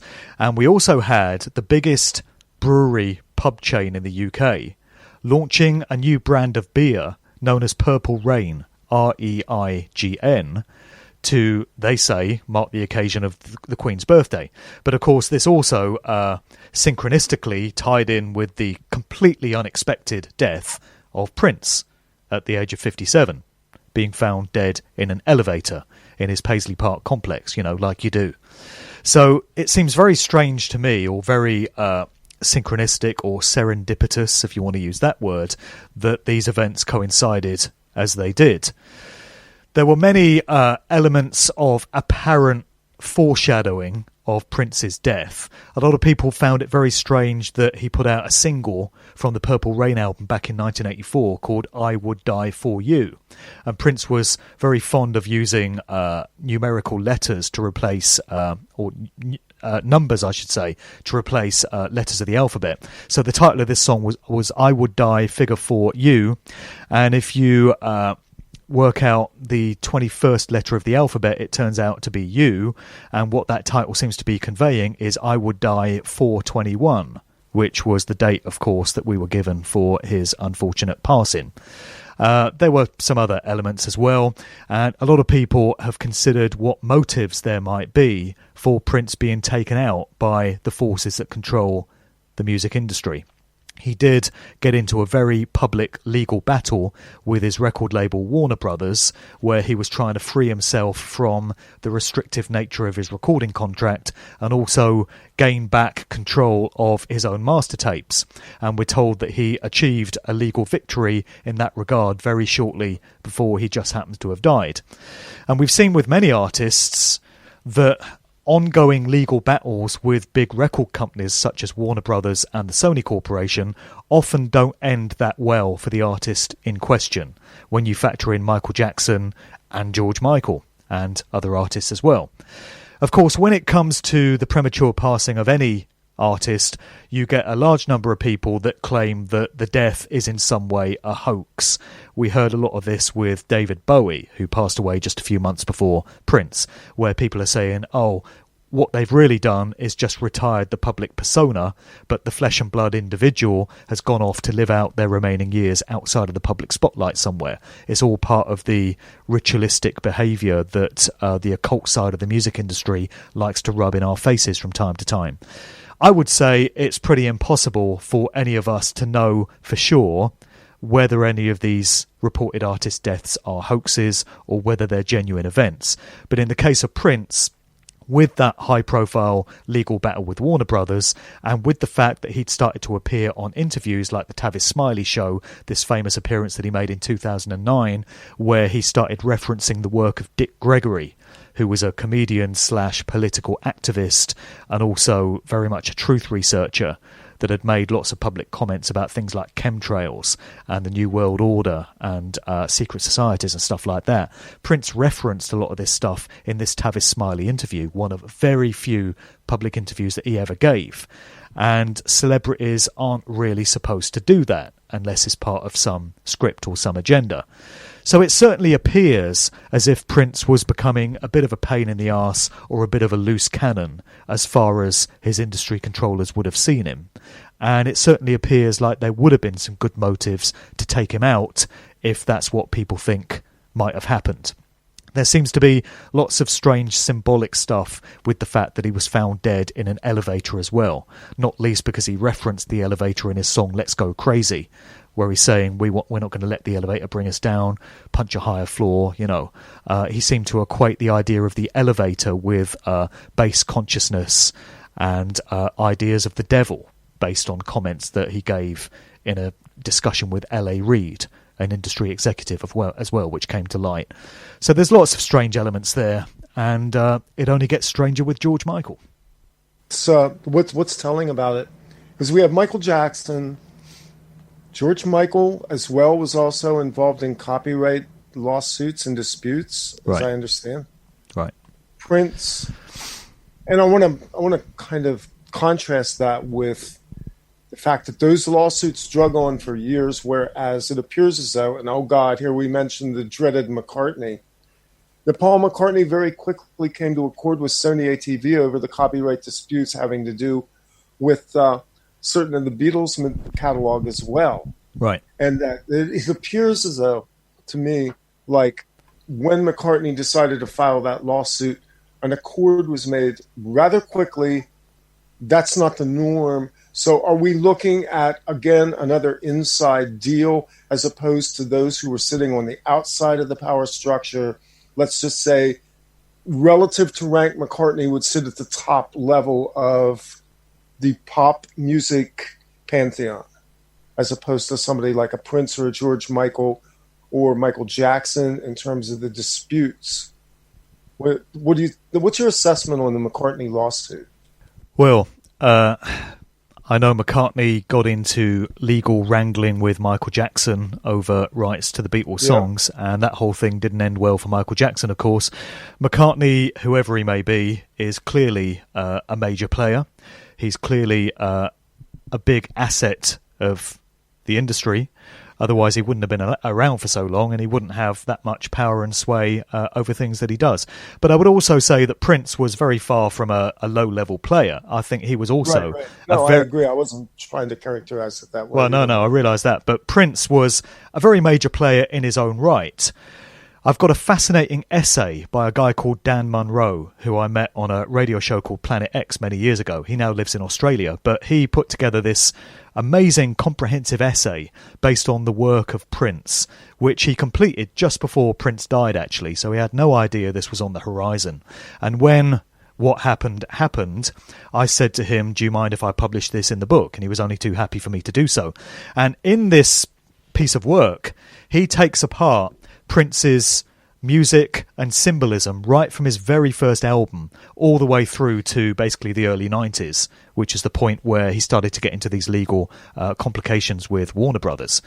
And he's talking about how Prince pushed the whole idea of androgyny and transgenderism. He was a very major part of getting all that into the mindset of the general public. He also conveyed a lot of spiritual and metaphysical themes in his music. He used symbols on his album covers. He adopted that strange hermaphroditic symbol as his artist name for a short period as well.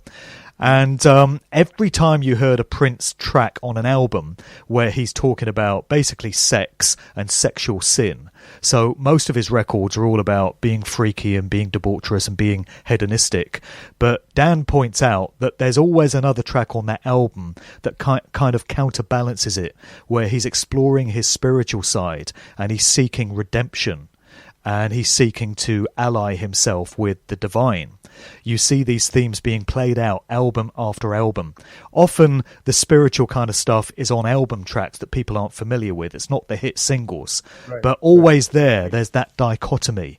There's that balance between the sinful, the base, the profane, and the spiritual and the redemptive. So these are very interesting sides to Prince that we saw all throughout his canon of work. And that's why I say he's a very complex artist, and he was pushing lots of different themes through his body of work. And I think you could probably study his output for days and find stuff that had previously been missed. So he's a very complex character.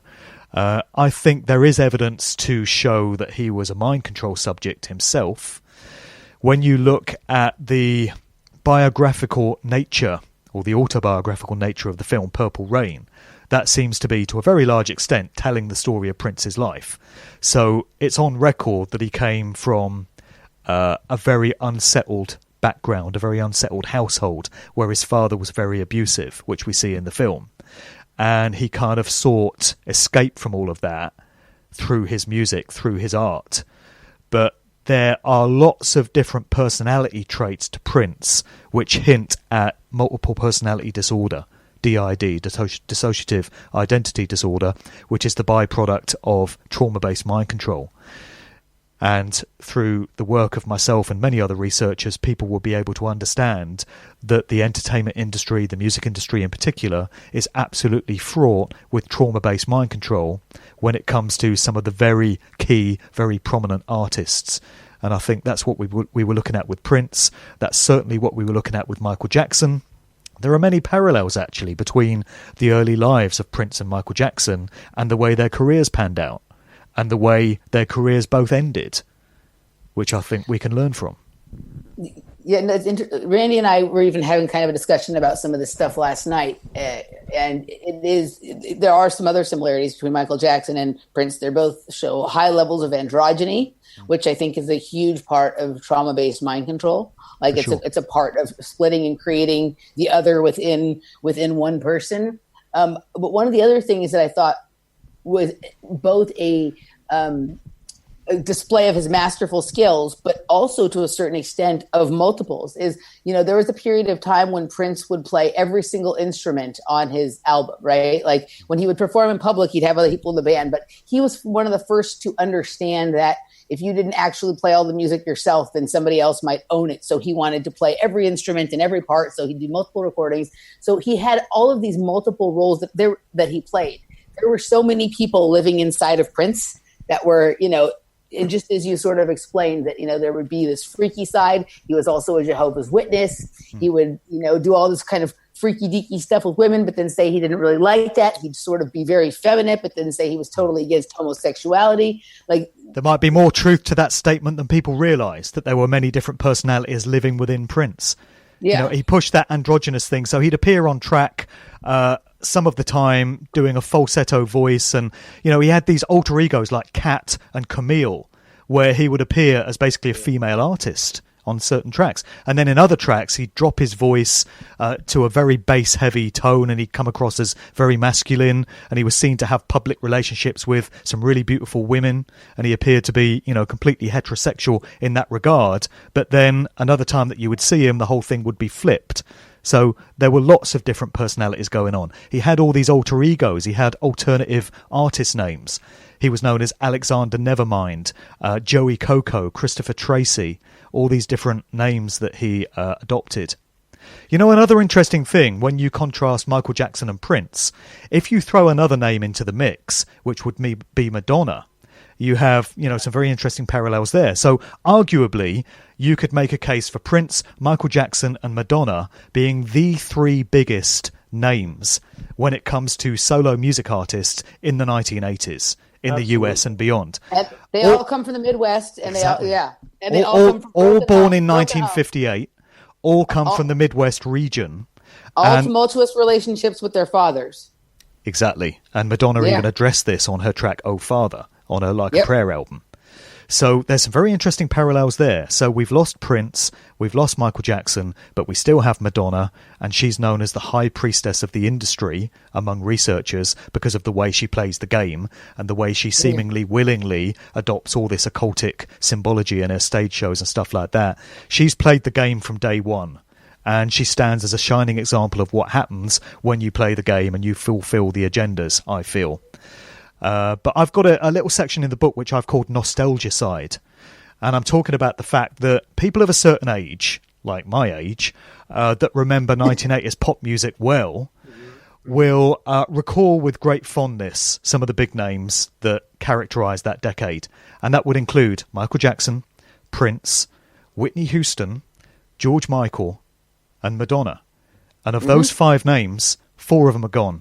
And we're just left with Madonna. And the amount of nostalgic value that people will have invested in those other 4 names in terms of how their music recalls their youthful years and what they were doing at that point in their life, because music does that in such a powerful way. That's a pretty devastating effect to have on those people of that certain age, where 4 of those iconic artists are gone and just Madonna remains. Well, and Madonna is reported to have had romantic relationships with Michael Jackson and possibly with Prince. And she also did a very not well-known duet with Prince. That's a beautiful song that's on her. I think it's on the is it on the Like a Prayer album? Or it's on, I forget which album. It might have been in the Immaculate. I can't remember. She has a duet she did with Prince that almost no one heard that is really lovely. But, I don't know what her relationship was to Whitney Houston or to George Michael. But she seems to have had interactions with the other 2. And it is interesting that they're all gone and she's here. But I agree with you. She has relentlessly almost played the game better than any controllers could have asked her to. Almost like, this is they have this what they want you to do. And she's like, I'll do one better. I'll go this much farther for you. I suspect that she is one of the controllers. Yeah. I suspect that in the Hive, there's the Queen, and the Madonna was nominated to be the Queen of that whole scene. Well, what you used to hear in the early days of her career, when she first emerged with Like a Virgin and stuff like that, girls would say, oh, Madonna's so in control, she so knows what she wants. That's something that people would frequently say about her. I think a lot of that would be coming from her controllers and those that told her what to do. But, an interesting thing with Madonna, which came to light a couple of years ago, you may have heard about this, is that apparently when she goes on tour now, she travels with a DNA cleanup crew. Yep. So these are people that go round the dressing room and go round the hotel room and make sure that she's left no trace of herself behind from a forensic point of view where DNA samples can be taken. Isn't that an interesting thing to do? Why would you feel the need to do that unless there's something about your DNA and therefore your genealogy that you're quite keen doesn't get out into the public eye? That's a verifiable story. Madonna traveling with a DNA cleanup crew. Well, I've never heard that, but yeah, I did. That's fast. That's fast. And she's very fastidious about a lot of things. That doesn't surprise me. But yeah, a lot of these stories we hear about, the childhoods of some of these stars and whatever, when you look a little farther, don't necessarily pass some of the sniff tests. You know what I mean? It's like a kind of a concocted story. Maybe it was the real story, but it's, what is her real background? We don't know anything really about her mother because her mother died when she was young. I mean, is she royalty? Is she related to all the presidents? Is she related to royalty? Is she carrying some kind of ancient Egyptian bloodline? She does a lot of that kind of symbology in a lot of her stuff. What do you think about that, Mark? Like, what do you think the possibilities could be? I think there's got to be a bloodline link there. because when I first started looking into counterculture and lifetime actors, I did some presentations on this last year, and I presented some of the crazy family trees that we get with famous people, not just music celebrities, but politicians and all kinds of people in the public eye.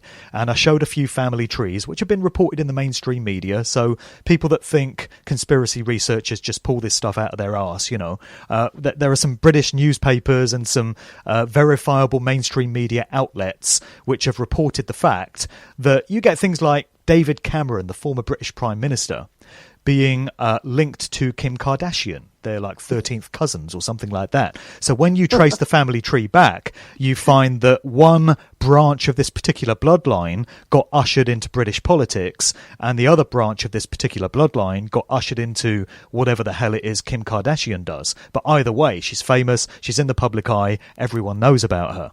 Then you hear stuff like George W. Bush being related to Celine Dion, and being related to Obama, being related to Dick Cheney. It's all cousins, and you know, you can do the family tree and you can see the links between all these people, but you find different generations of people that are famous for one thing or another cropping up, and there's all these genealogical links between them. So I've no doubt that there's stuff to know about Madonna, and I've no doubt this her travelling with the DNA cleanup crew is a way of her trying to prevent some of this stuff getting out. The key to why so many of these people are placed into these positions comes down to bloodlines. I think with individuals like Michael Jackson, the story that we've got with him is that he's the product of an overbearing father who was frustrated at not having the talent to become famous himself. So he pushed all his offspring into the public eye, and he basically sold them off to the entertainment industry, sold them to the demonic controllers of the industry. And I think that's a pretty plausible story when it comes to Michael Jackson. But with other characters, I think there's more to know about where they came from and why it's them that we're seeing in the public eye versus somebody else. And I think we can certainly throw Paul McCartney into that mix. I said I wasn't going to mention him, but you know, there's a reason why we have this individual in this prominent position and popping up here, there, and bloody everywhere. You know, there's going to be far more to know about where this guy comes from than the official story would tell, I would suggest, because that's always the case. It comes down to bloodlines. It comes down to lifetime actors. And if they're not politicians, if they're not Hollywood actors, if they're not business moguls, then they're going to be musicians. Yeah, and if you think that all of the sort of ideas and trends and things like that Madonna has brought forward, like with over the years, I mean, that's what she was known for, was like reinventing herself, and you know, she brought back certain ideas or brought certain ideas forward for the first time, and you know, the things she was connected to, just even in terms of her connection very early on with like the LGBT scene, and she was always connected with AMFAR and the AIDS stuff. But I mean, look at some of the symbolism she's brought forward. And that is now just totally pervasive. I mean, she even in some ways ushered in with, when she did the Ray of Light album, this whole sort of new age kind of thing with the music and the spirituality related to certain aspects of electronic music and you know, that whole thing. I mean, she really has served as the vessel for certain kinds of things to, you know. Like, well, look at the way she was used to popularize Molly a few years ago at the Ultra Music Festival in Miami, when the electronic dance music boom in the US was pretty much at its peak. I forget which year it was. It may have been 2012, something like that. But she appeared on stage at Ultra. Is that MK Ultra? The Ultra Music Festival in Miami. And it was at the time that this record by Cedric Gervais was around, called Molly. And she gets up on stage and says, "Has anyone here seen Molly? I'm looking for Molly." And it's obviously a very knowing reference to MDMA, to ecstasy, which by that point had been popularized within the US dance music scene. And she was put up there at this key moment in conjunction with this Cedric Gervais record to hammer home this idea of Molly to all these kids. You should be taking Molly, you know. So she's being used for that. That was all part of an agenda. And by the way, Cedric Gervais, the guy that did that record, Molly, I've got a piece about him in the book as well. You can find some very interesting background to him in that he is actually an actor, literally. He's appeared in Hollywood movies, and he came over from France, relocated to Miami, and became a very big name on the electronic dance music scene very quickly. And there he is putting out this record called Molly, popularising the use of MDMA in conjunction with how that whole EDM scene was kicking off. So actors everywhere. Yeah, Madonna's been doing that for a long time. I remember back in 2006 at Coachella, she played in the dance music tent, and she was asking if anybody had any E, and people were throwing it up on the stage. You know, and then it was shortly after, a couple of years back, she also changed her name to MDNA. Exactly. Yeah. Right. So yeah, she's been kind of pressing that for sort of a long time. Although I really I don't think she does it. I think it's she's suggesting it to other people, but like if you look at her physique and her health regimen and things like that, I'm pretty sure she doesn't do stuff like that. But she's I wish she'd stop wearing a leotard at 60 years of age. I don't want to see Madonna in a leotard anymore. No one wants to see their grandmother in a leotard. Give it up. You got away with it in the 80s. It's time to stop that now. Yeah. Right? It is a little weird. You look at her and she does sort of look like a grandma with muscles. It's kind of strange. It's not good. You know, it's a really weird look. Yeah. Wait. So yeah. So moving forward, if we could, maybe where we go from here is let's go into George Michael then. Sure. Because we had this whole 2017 death march that began with David Bowie. That's 2016. That was 2016, right? I'm willing to cheat a little bit there because I think that was the kickoff. But it's interesting to note how, in a 1-year time frame, going up to the last Christmas, we lost all of these rock stars. And it was bookended by Bowie in January and George Michael in December. Yeah. So it was known as the year of the... Both very androgynous. In many ways, yeah. It was known as the year of the celebrity death toll. And the interesting thing about George Michael is you had a singer arguably best known for the line, "Last Christmas I Gave You My Heart," just happening to die on Christmas Day of heart failure. So this was 10 years to the day after James Brown died, incidentally, which was Christmas Day 2006. But the crazy thing about George Michael, which I outline in the book, is the ridiculous amount of apparent foreshadowing on a predictive programming type basis of what was going to come. So there's only so much of this stuff that you can chalk up as coincidence. What we had on Christmas Day 2016 was the announcement of George Michael having died somewhere around 8:30 in the evening on TV. And immediately leading up to that point, you had the two biggest soap operas in the UK, situation type dramas that we have. Very long running, very popular, watched by millions of people. One is EastEnders, one is Coronation Street. And one after the other, they both had references to George Michael and specifically Last Christmas directly before the news broke of George Michael's death. Then you can go back to many of the movies that came out in 2016 and all the references that they contained pertaining to the oncoming death of George Michael. So I mentioned one called Keanu, which was this comedy movie written by Jordan Peele, who's one of its actors. And it's got a scene in it where you've got this character, Keegan, who's supposed to be this like street thug. He's a bit of a criminal, you know. But the big joke is that at odds with his street persona, he's actually a big fan of George Michael. He loves his music. And there's this scene where he goes into this kind of altered state. He takes a hit off a crack pipe or something, and he goes into this alternate reality, which seems to be a depiction of heaven. And he sees this ghostly apparition of George Michael straight out of his video for Faith, and the song's playing in the background. So he encounters George Michael in that way. It turns out that George Michael's manager, Michael Lippman, had struck a deal with the filmmakers for 4 of George Michael's songs to be featured in the soundtrack. And Michael Lippman made this comment where he said, the way it was described to me was that George Michael was so cool that even drug lords have got a tattoo of him. They turned George into a cool badass. And he says later it's great for George and his songs as people become more curious about his music. Well, that one worked out pretty well, didn't it? You have the movie Zoolander and the Martin Scorsese movie Bleed for This, which features placements of George Michael's music. You have the movie Deadpool, which came out in 2016, where people are taking bets on which celebrity is going to be the next to die, and they don't actually state that it's going to be George Michael, but George Michael's music features in the closing credits of the film. You've got the T2 Trainspotting sequel, 20 years on to the original Trainspotting movie. That came out in 2016, where you've got Ewan McGregor delivering this long monologue based around Wham's Choose Life slogan, which of course featured George Michael back in the 80s. Then somebody put me on to this movie which came out in 2013, a little known British drama called Having You.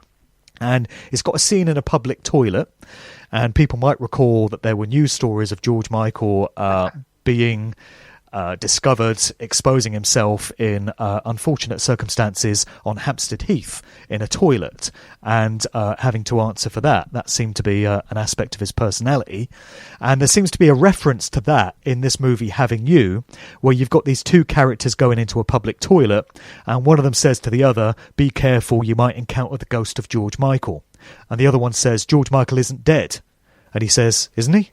I could have sworn he was dead." This was in 2013. What an interesting thing for somebody to say. You got the movie... Sort of a quasi-Mandela effect going on there. Yeah, almost, yeah. Then you've got the movie Atomic Blonde featuring Charlize Theron, which came out in 2017. And you've got her character preparing for a fight, a throwdown with these assailants that are coming to her apartment. And she prepares for the fight by putting on George Michael's father figure on the stereo. You've got all kinds of other stuff. There was a big tribute event to George Michael at the February 2017 Brit Awards, where they wheeled out Andrew Ridgeley, his partner in Wham, the first time he'd been seen in public for about 30 years. And you've got Chris Martin of Coldplay, who's singing A Different Corner in tribute to George. And at one point during his performance, you get this split-second footage of Prince appearing on screen behind him. This was during the period where Prince had taken to wearing the word slave on the side of his face in protest at the way he was being treated by Warner Brothers. And he just utters the phrase, "Peace to George Michael." So you get this split second of Prince and then he's gone. So there's a link there between these two artists who are very similar in terms of how they both went up against their record companies and in terms of how it all ended up for them.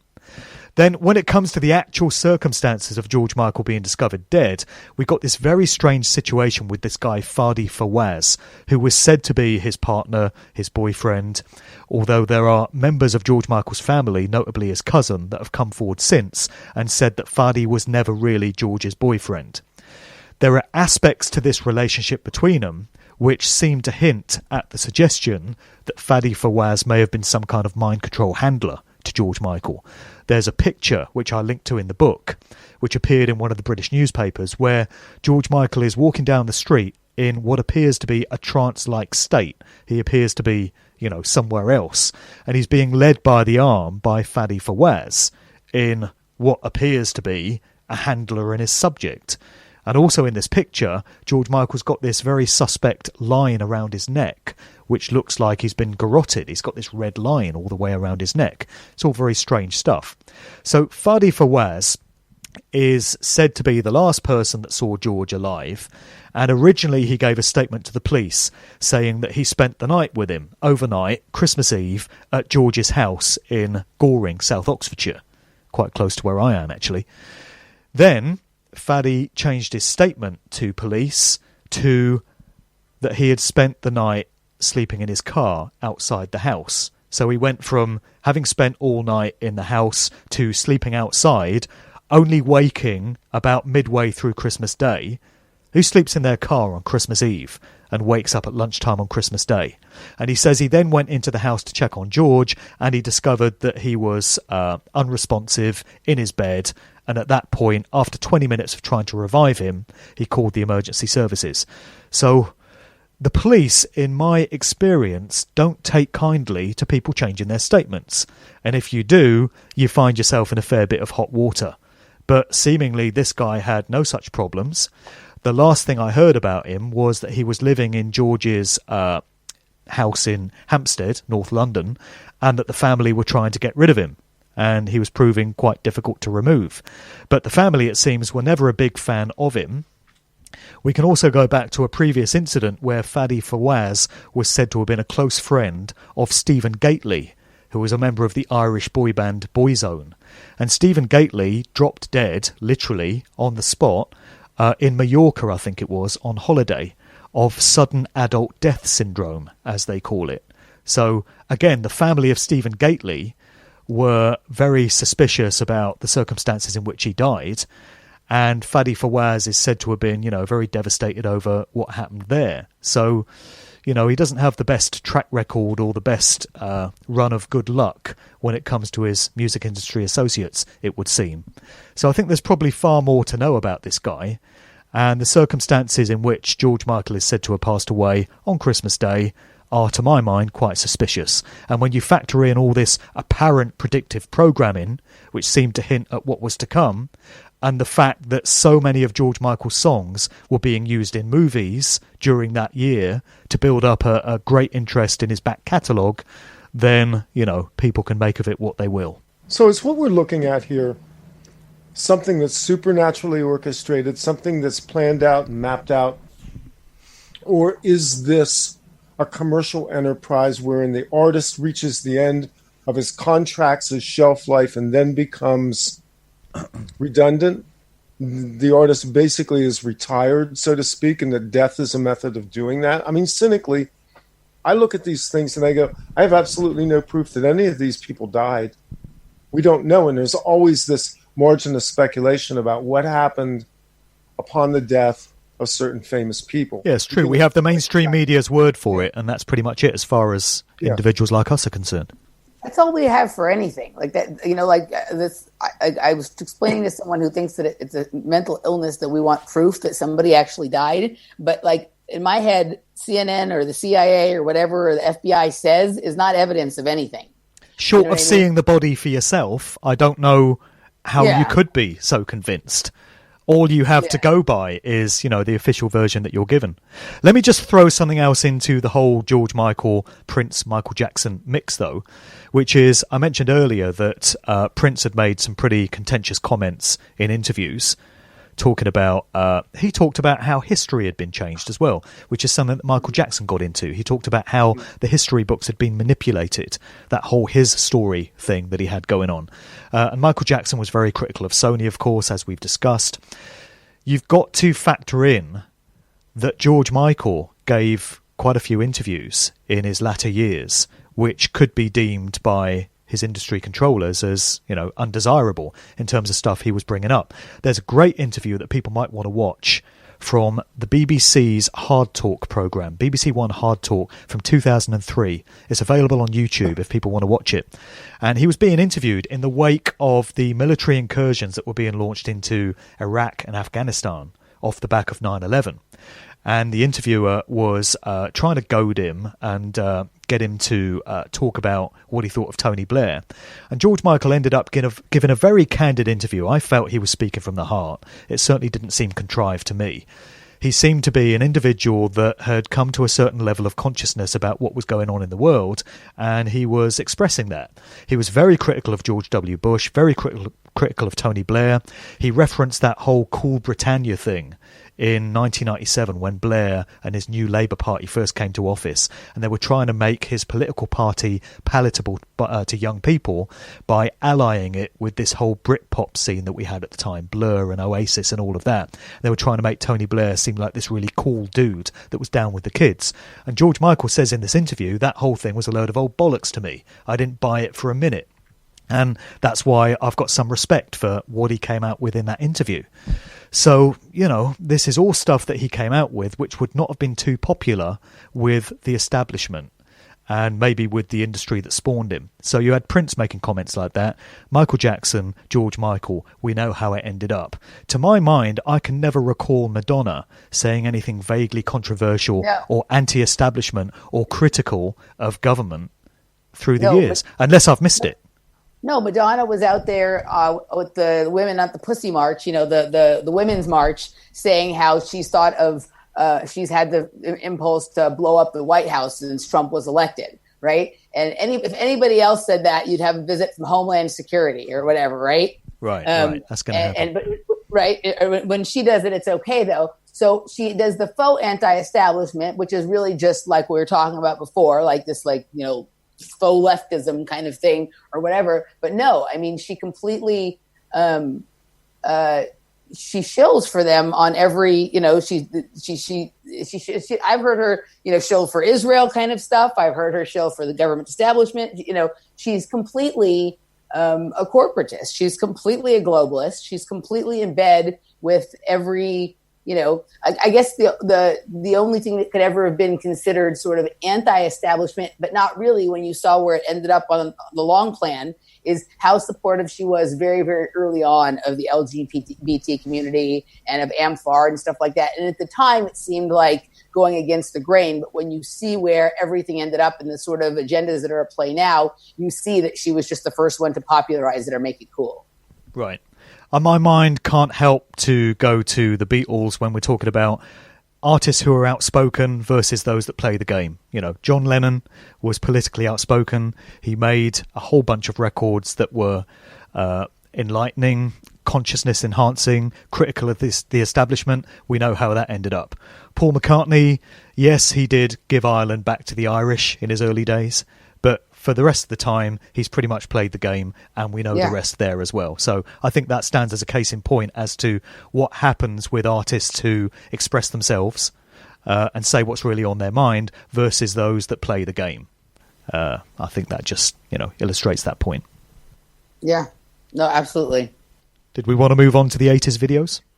Yeah, let's do that. That's where I was. It's interesting is all of these people we've been discussing were the major pop stars of the 80s, and their videos were somewhat explainable. They made some small degree of sense, but Randy and I have spent some time talking about, and I was happy to see it in your book because it kind of coincided with some of the things we've been thinking about, how ridiculous both some of the language in the 80s, the songs from the 80s are, and the visuals in the videos. They make absolutely no sense unless you know the things that we know. But how it is that people ever accepted this is just beyond me. So let's get into some of what you looked at, Mark.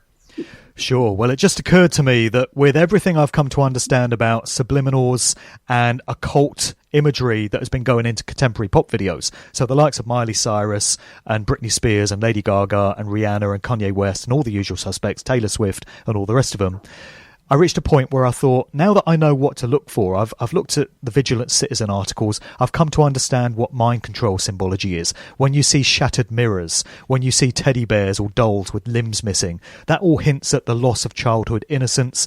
That is all. These are all motifs for satanic ritual abuse and early mind control programming, as horrific as it is. That's what's being conveyed there, and we see these motifs time and time again in contemporary pop videos. Then you see things like Masonic imagery, black and white duality, the kind of black and white flooring that you get on Masonic temples, and depictions of actual Masonic lodges and temples themselves, and then other Kabbalistic and esoteric and mystery school teachings, stuff relating to Aleister Crowley and all the rest of it. I thought, wouldn't it be interesting to see if all this stuff has been there all along in these pop videos of the 1980s that I grew up on, that I watched, that I lapped up big time back then. The interesting thing about these 80s pop videos is so many of them were produced on massive budgets. A lot of them were actually directed by Hollywood directors, established names. You got William Friedkin of The Exorcist fame, who directed a video by Laura Branigan, Self-Control. You got Diane Keaton, who was the actress in The Godfather, that directed the video for Belinda Carlisle, Heaven is a Place on Earth. You had Russell Mulcahy, who directed a whole load of Duran Duran videos, and he was a Hollywood director himself. So the interesting thing about them is that they all coincided with the advent of MTV. So MTV came along at the beginning of the 80s, and suddenly there was this new platform, this new opportunity for millions of people to see these visuals for these pop songs that had not been there before. And so the videos got more lavish, more big budget, more glossy, but at the same time they became more loaded with all this occult symbology. And so I've gone back and looked at a whole load of the key acts from that decade, and I've detailed them video by video in the book. And consistent points that we see time and time again are, I would say, the number one thing is black and white duality Masonic temple style flooring. For no apparent reason, you see so many bands ranging from Kim Wilde to Iron Maiden to Stevie Winwood to Madness performing on backdrops which are reminiscent of this duality, which hints at as above, so below, and the duality that's inherent in nature, night and day, light and darkness, good and evil. You know, all these ideas that are conveyed in mystery school teachings by the black and white checkerboard duality. Why is that featuring in so many of these pop videos? You would think that there was a special promotional offer going on black and white flooring at the department store that weekend, and all the directors rushed out and got it. You know, note to video directors, other types of flooring are available, but that's the one that we see time and time again. Then you see the shattered mirrors that I talked about in many instances. Somebody put me onto a video by Propaganda Duel, great record from 1985. They're a German band. They were signed to ZTT, same record label as Frankie Goes to Hollywood, run by Trevor Horn and Paul Morley. And this one absolutely shocked me. I mean, I've seen some stuff, but this one has so many vivid depictions of satanic ritual abuse and trauma-based mind control for no apparent reason related to the lyrics of the song. You've got this young girl of about 5 or 6 in her nightdress walking through this corridor, and there's all these hands that are reaching out and touching her and grabbing her face and grabbing her head, and she's, you know, shaken and upset by the whole thing. This is mind control. This is trauma that's being conveyed here. Then you see this young girl clutching a teddy bear, the reflection of her in a mirror. Then she becomes, from this young girl, the lead singer of Propaganda, you know, this woman in her 20s. Then she morphs into this old lady in her 70s or 80s, still clutching the teddy bear. And then she gets this doll and hits the mirror with it and shatters it. So what we're seeing here is a depiction of lifelong ritual abuse and mind control from girl to old lady being symbolized in this pop video. Why is it there? And of course, the vast majority of people, if not everyone, watching this in 1985 would think, oh, that's a funny thing to be in a pop video. Wonder why that's there. But they'd have no idea as to what it actually means. It's only now, with the ability to do the research and share the information that we have, that we can look back 30 years plus and understand what kind of stuff was being shoved right in our faces, and more importantly, in our subliminal minds all along. You know, serial offenders include Madness. There are loads and loads of videos of Madness featuring some of this stuff. There's a video to Tomorrow's Just Another Day by Madness, where the group are wearing creepy animal face masks. This is something I identified a lot as well. If you've seen the movie Eyes Wide Shut, and also another Stanley Kubrick movie, The Shining, there's a very disturbing scene there where you get a glimpse of a room, and there's this guy with a fucking strange animal face mask on, and this other guy is seemingly filleting him. And you've got all these depictions of Eyes Wide Shut style elite parties at mansions like Rothschild mansions, exactly as we saw in the Kubrick movie. And if people Google the phrase Rothschild Party 1972 and do a Google image search on that, you get some very shocking pictures from this particular Rothschild elite gathering, where all these people are wearing bloody face masks, these really creepy animal face masks. And you see these popping up in videos. So it's in that Madness video. Madonna, back to her again. In the Like a Virgin video, you've got her cavorting around the streets of Venice in a gondola and stuff. And you've got this lion sort of slinking around the side alleys of Venice. And you've got this guy that's sort of romancing Madonna. And towards the end of the video, the guy ends up with this lion face mask, this creepy-ass lion mask on. And he appears to be assuming the role of her mind control handler. And I've seen this in many 80s pop videos where artists are seen with animal face masks or elite Eyes Wide Shut style masks of the type we saw in that movie. Madness also in Tomorrow's Another Day, they're pictured in black and white suits with spinning umbrellas. They're all spinning umbrellas around. And that has been identified as a mind control trigger. And the sensation of spinning is said to be experienced by many mind control victims. And when you've got the black and white suit thing going on, you have many artists in these videos that appear in black and white striped suits or checkered suits. Again, it's that duality. And these are also known as mind control triggers. So how many of these pop videos featured triggers that would have had an effect on people that have been subject to that kind of programming that the vast majority of the viewing public had no idea about? And as I say, when you factor in that Hollywood directors like William Friedkin and all the others were behind many of these videos, this stuff would not have been there by accident. Yeah, no, very good. I mean, I was wondering how familiar you were with the idea that for people who've been through mind control and MK Ultra programming, that they are programmed to certain songs. Right. Something like Elisa E. does a really good job in her books of talking about that. But I found it, so any of us who have done some work on deprogramming ourselves or whatever, like, I thought it was interesting that in your book, there, like, some of the ones you identified were some of the same songs that I have spoken about with other people as songs that we had sort of some level of programming to, including for sure some of Laura Branigan's songs, Madonna, the Borderline song, Toto, Africa, like a bunch of these things that you identified are ones that we in the background. Why is Africa always on the radio? You turn on the radio, you're going to hear Toto Africa. It's always on the radio. Yeah. So it's weird, and just in my personal case, I have programming to that song, and both my father and my sister are PhDs in African studies and have spent like years and years and years living in Africa, and so there, you know what I mean? Like which sounds kind of like weird and whatever, but I remember the first time I ever went to Africa, when I got off the plane and my sister picked me up from the airport, she started singing the song. She just started singing it out of nowhere. You know what I mean? Like, it was very bizarre. If you look in, you talked about a different Laura Branigan song, but the Laura Branigan song she's a very interesting character. That when I was very first starting to recognize that something funny had gone on with me and break my programming, I identified heavy programming to the song Gloria. Are you familiar with that song? Gloria, yeah. It's about Gloria Swanson, the actress, but that's her big hit, yeah. Yeah, and if you listen to the lyrics of the song, it's basically talking about, living multiple lives and having a alters and living under an alias and things like that. And it's very it's super interesting. And yeah, I know Lisa talked a lot about being programmed to some of the same Duran Duran songs that you bring up in your thing. So and Laura Branigan, by the way, died at a relatively early age, 47, of a brain aneurysm. So bit of bad luck there. At 47, of course, at 47, right? Right.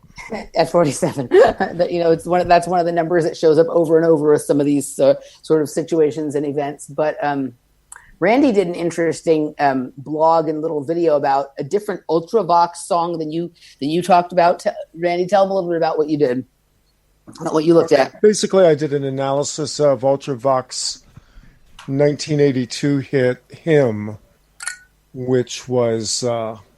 How to even describe what goes on in that video.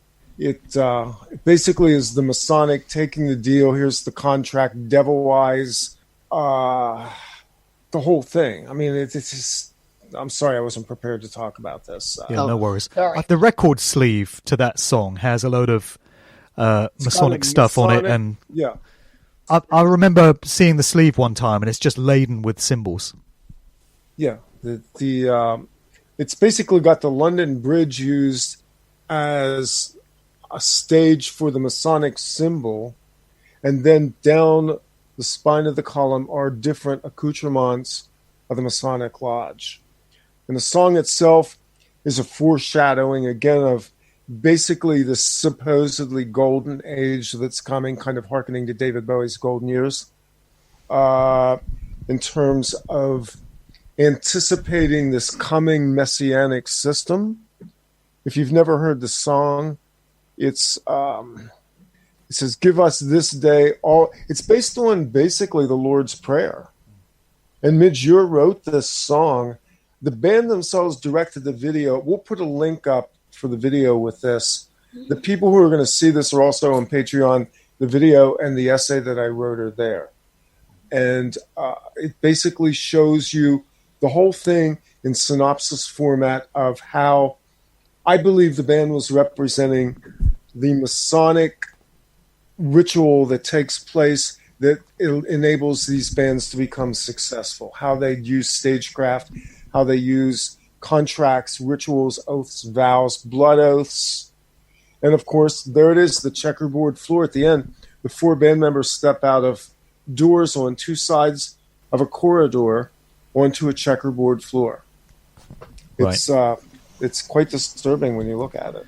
Well, I've not done too much digging into Moyer himself, but there's going to be a reason why he was selected to be Bob Geldof's partner in that whole Band-Aid Live Aid thing. You know, Bob Geldof, as I showed in my first book, is very much down with the establishment. There's a lot more Moyer was also in Visage, by the way. Exactly. Well, I was going to mention that. Yeah, he was in a group called Slick in the 70s, and then he formed Visage with Steve Strange. And I mentioned some Visage videos in my new book in terms of the mind control symbolism that's going on there. One of their songs was called Mind of a Toy. And in the video, you've got Steve Strange interacting with a kind of puppet version of himself. And there's all kinds of dissociative dream state, alternate reality stuff going on there. And Steve Strange is another one that died very suddenly at a relatively young age. I think he was early 50s or something, or mid 50s. He died 2 or 3 years ago. And he comes from a military background. So there you've got the family connection again. So, there's connections for days, and there's so much to know. And it's never a case of just highlighting something like Ultravox's Hymn and saying, oh, that's a strange song that stands out. It's just one of a glut, it's just one of a whole sequence of things that we've missed that has been right there in front of our eyes. But it's not until you apply this level of scrutiny to it that you can understand just how deep this whole thing goes and what the music industry has been used for decades and continues to be. Interesting, too, that they're connected to the Prince's Trust, and Moyer is also continuing the work that was begun with Bob Geldof with the Do They Know It's Christmas in a foundation for children. We keep finding all of these connections to these celebrities that are involved with charities that go back to children. And we know a little bit more now about how charities and overseas missions are used in child trafficking operations. We just talked about this in connection with some characters in the background of the Parkland, Florida shooting as well. So it's interesting that these rock musicians have basically been helping to fund and seed money into charities as an outreach to children, specifically third world African nations. Right. And if it's not that, it's guys like Bono and his affiliations with the United Nations, his affiliations with Bill Gates and Monsanto.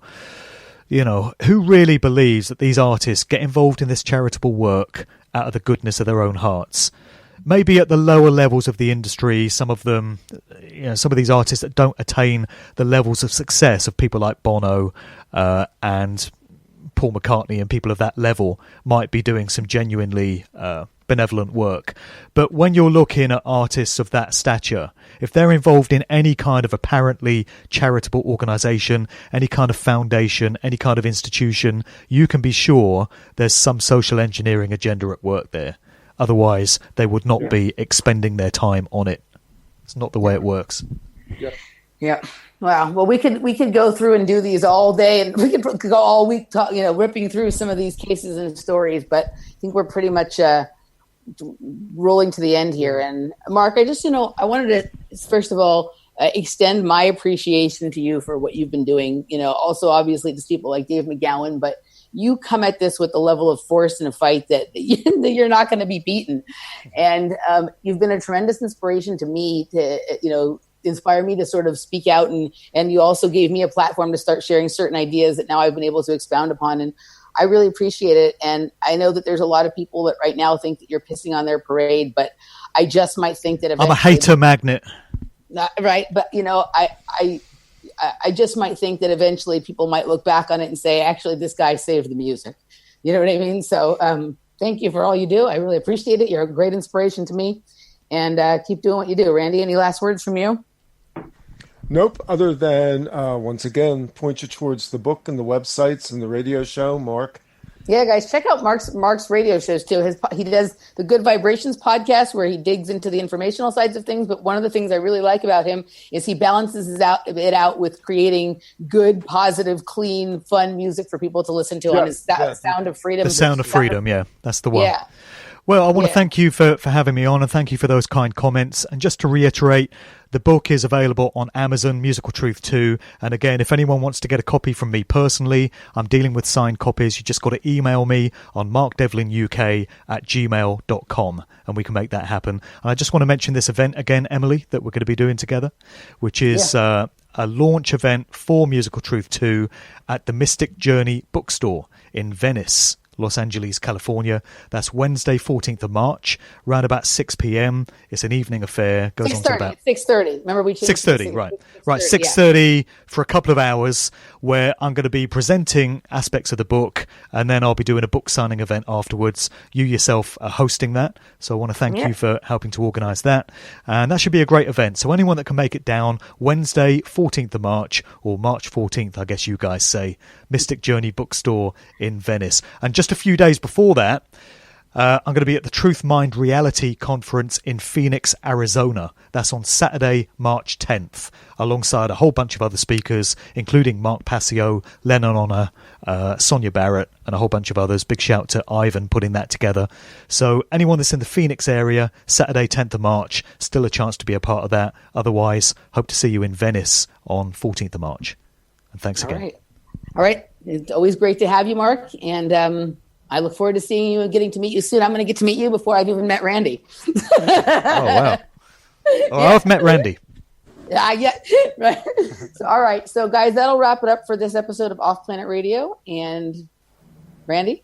The musical truth is out there. Dance to your own beat. We'll be back very soon. All right. Awesome. All right. Thank you.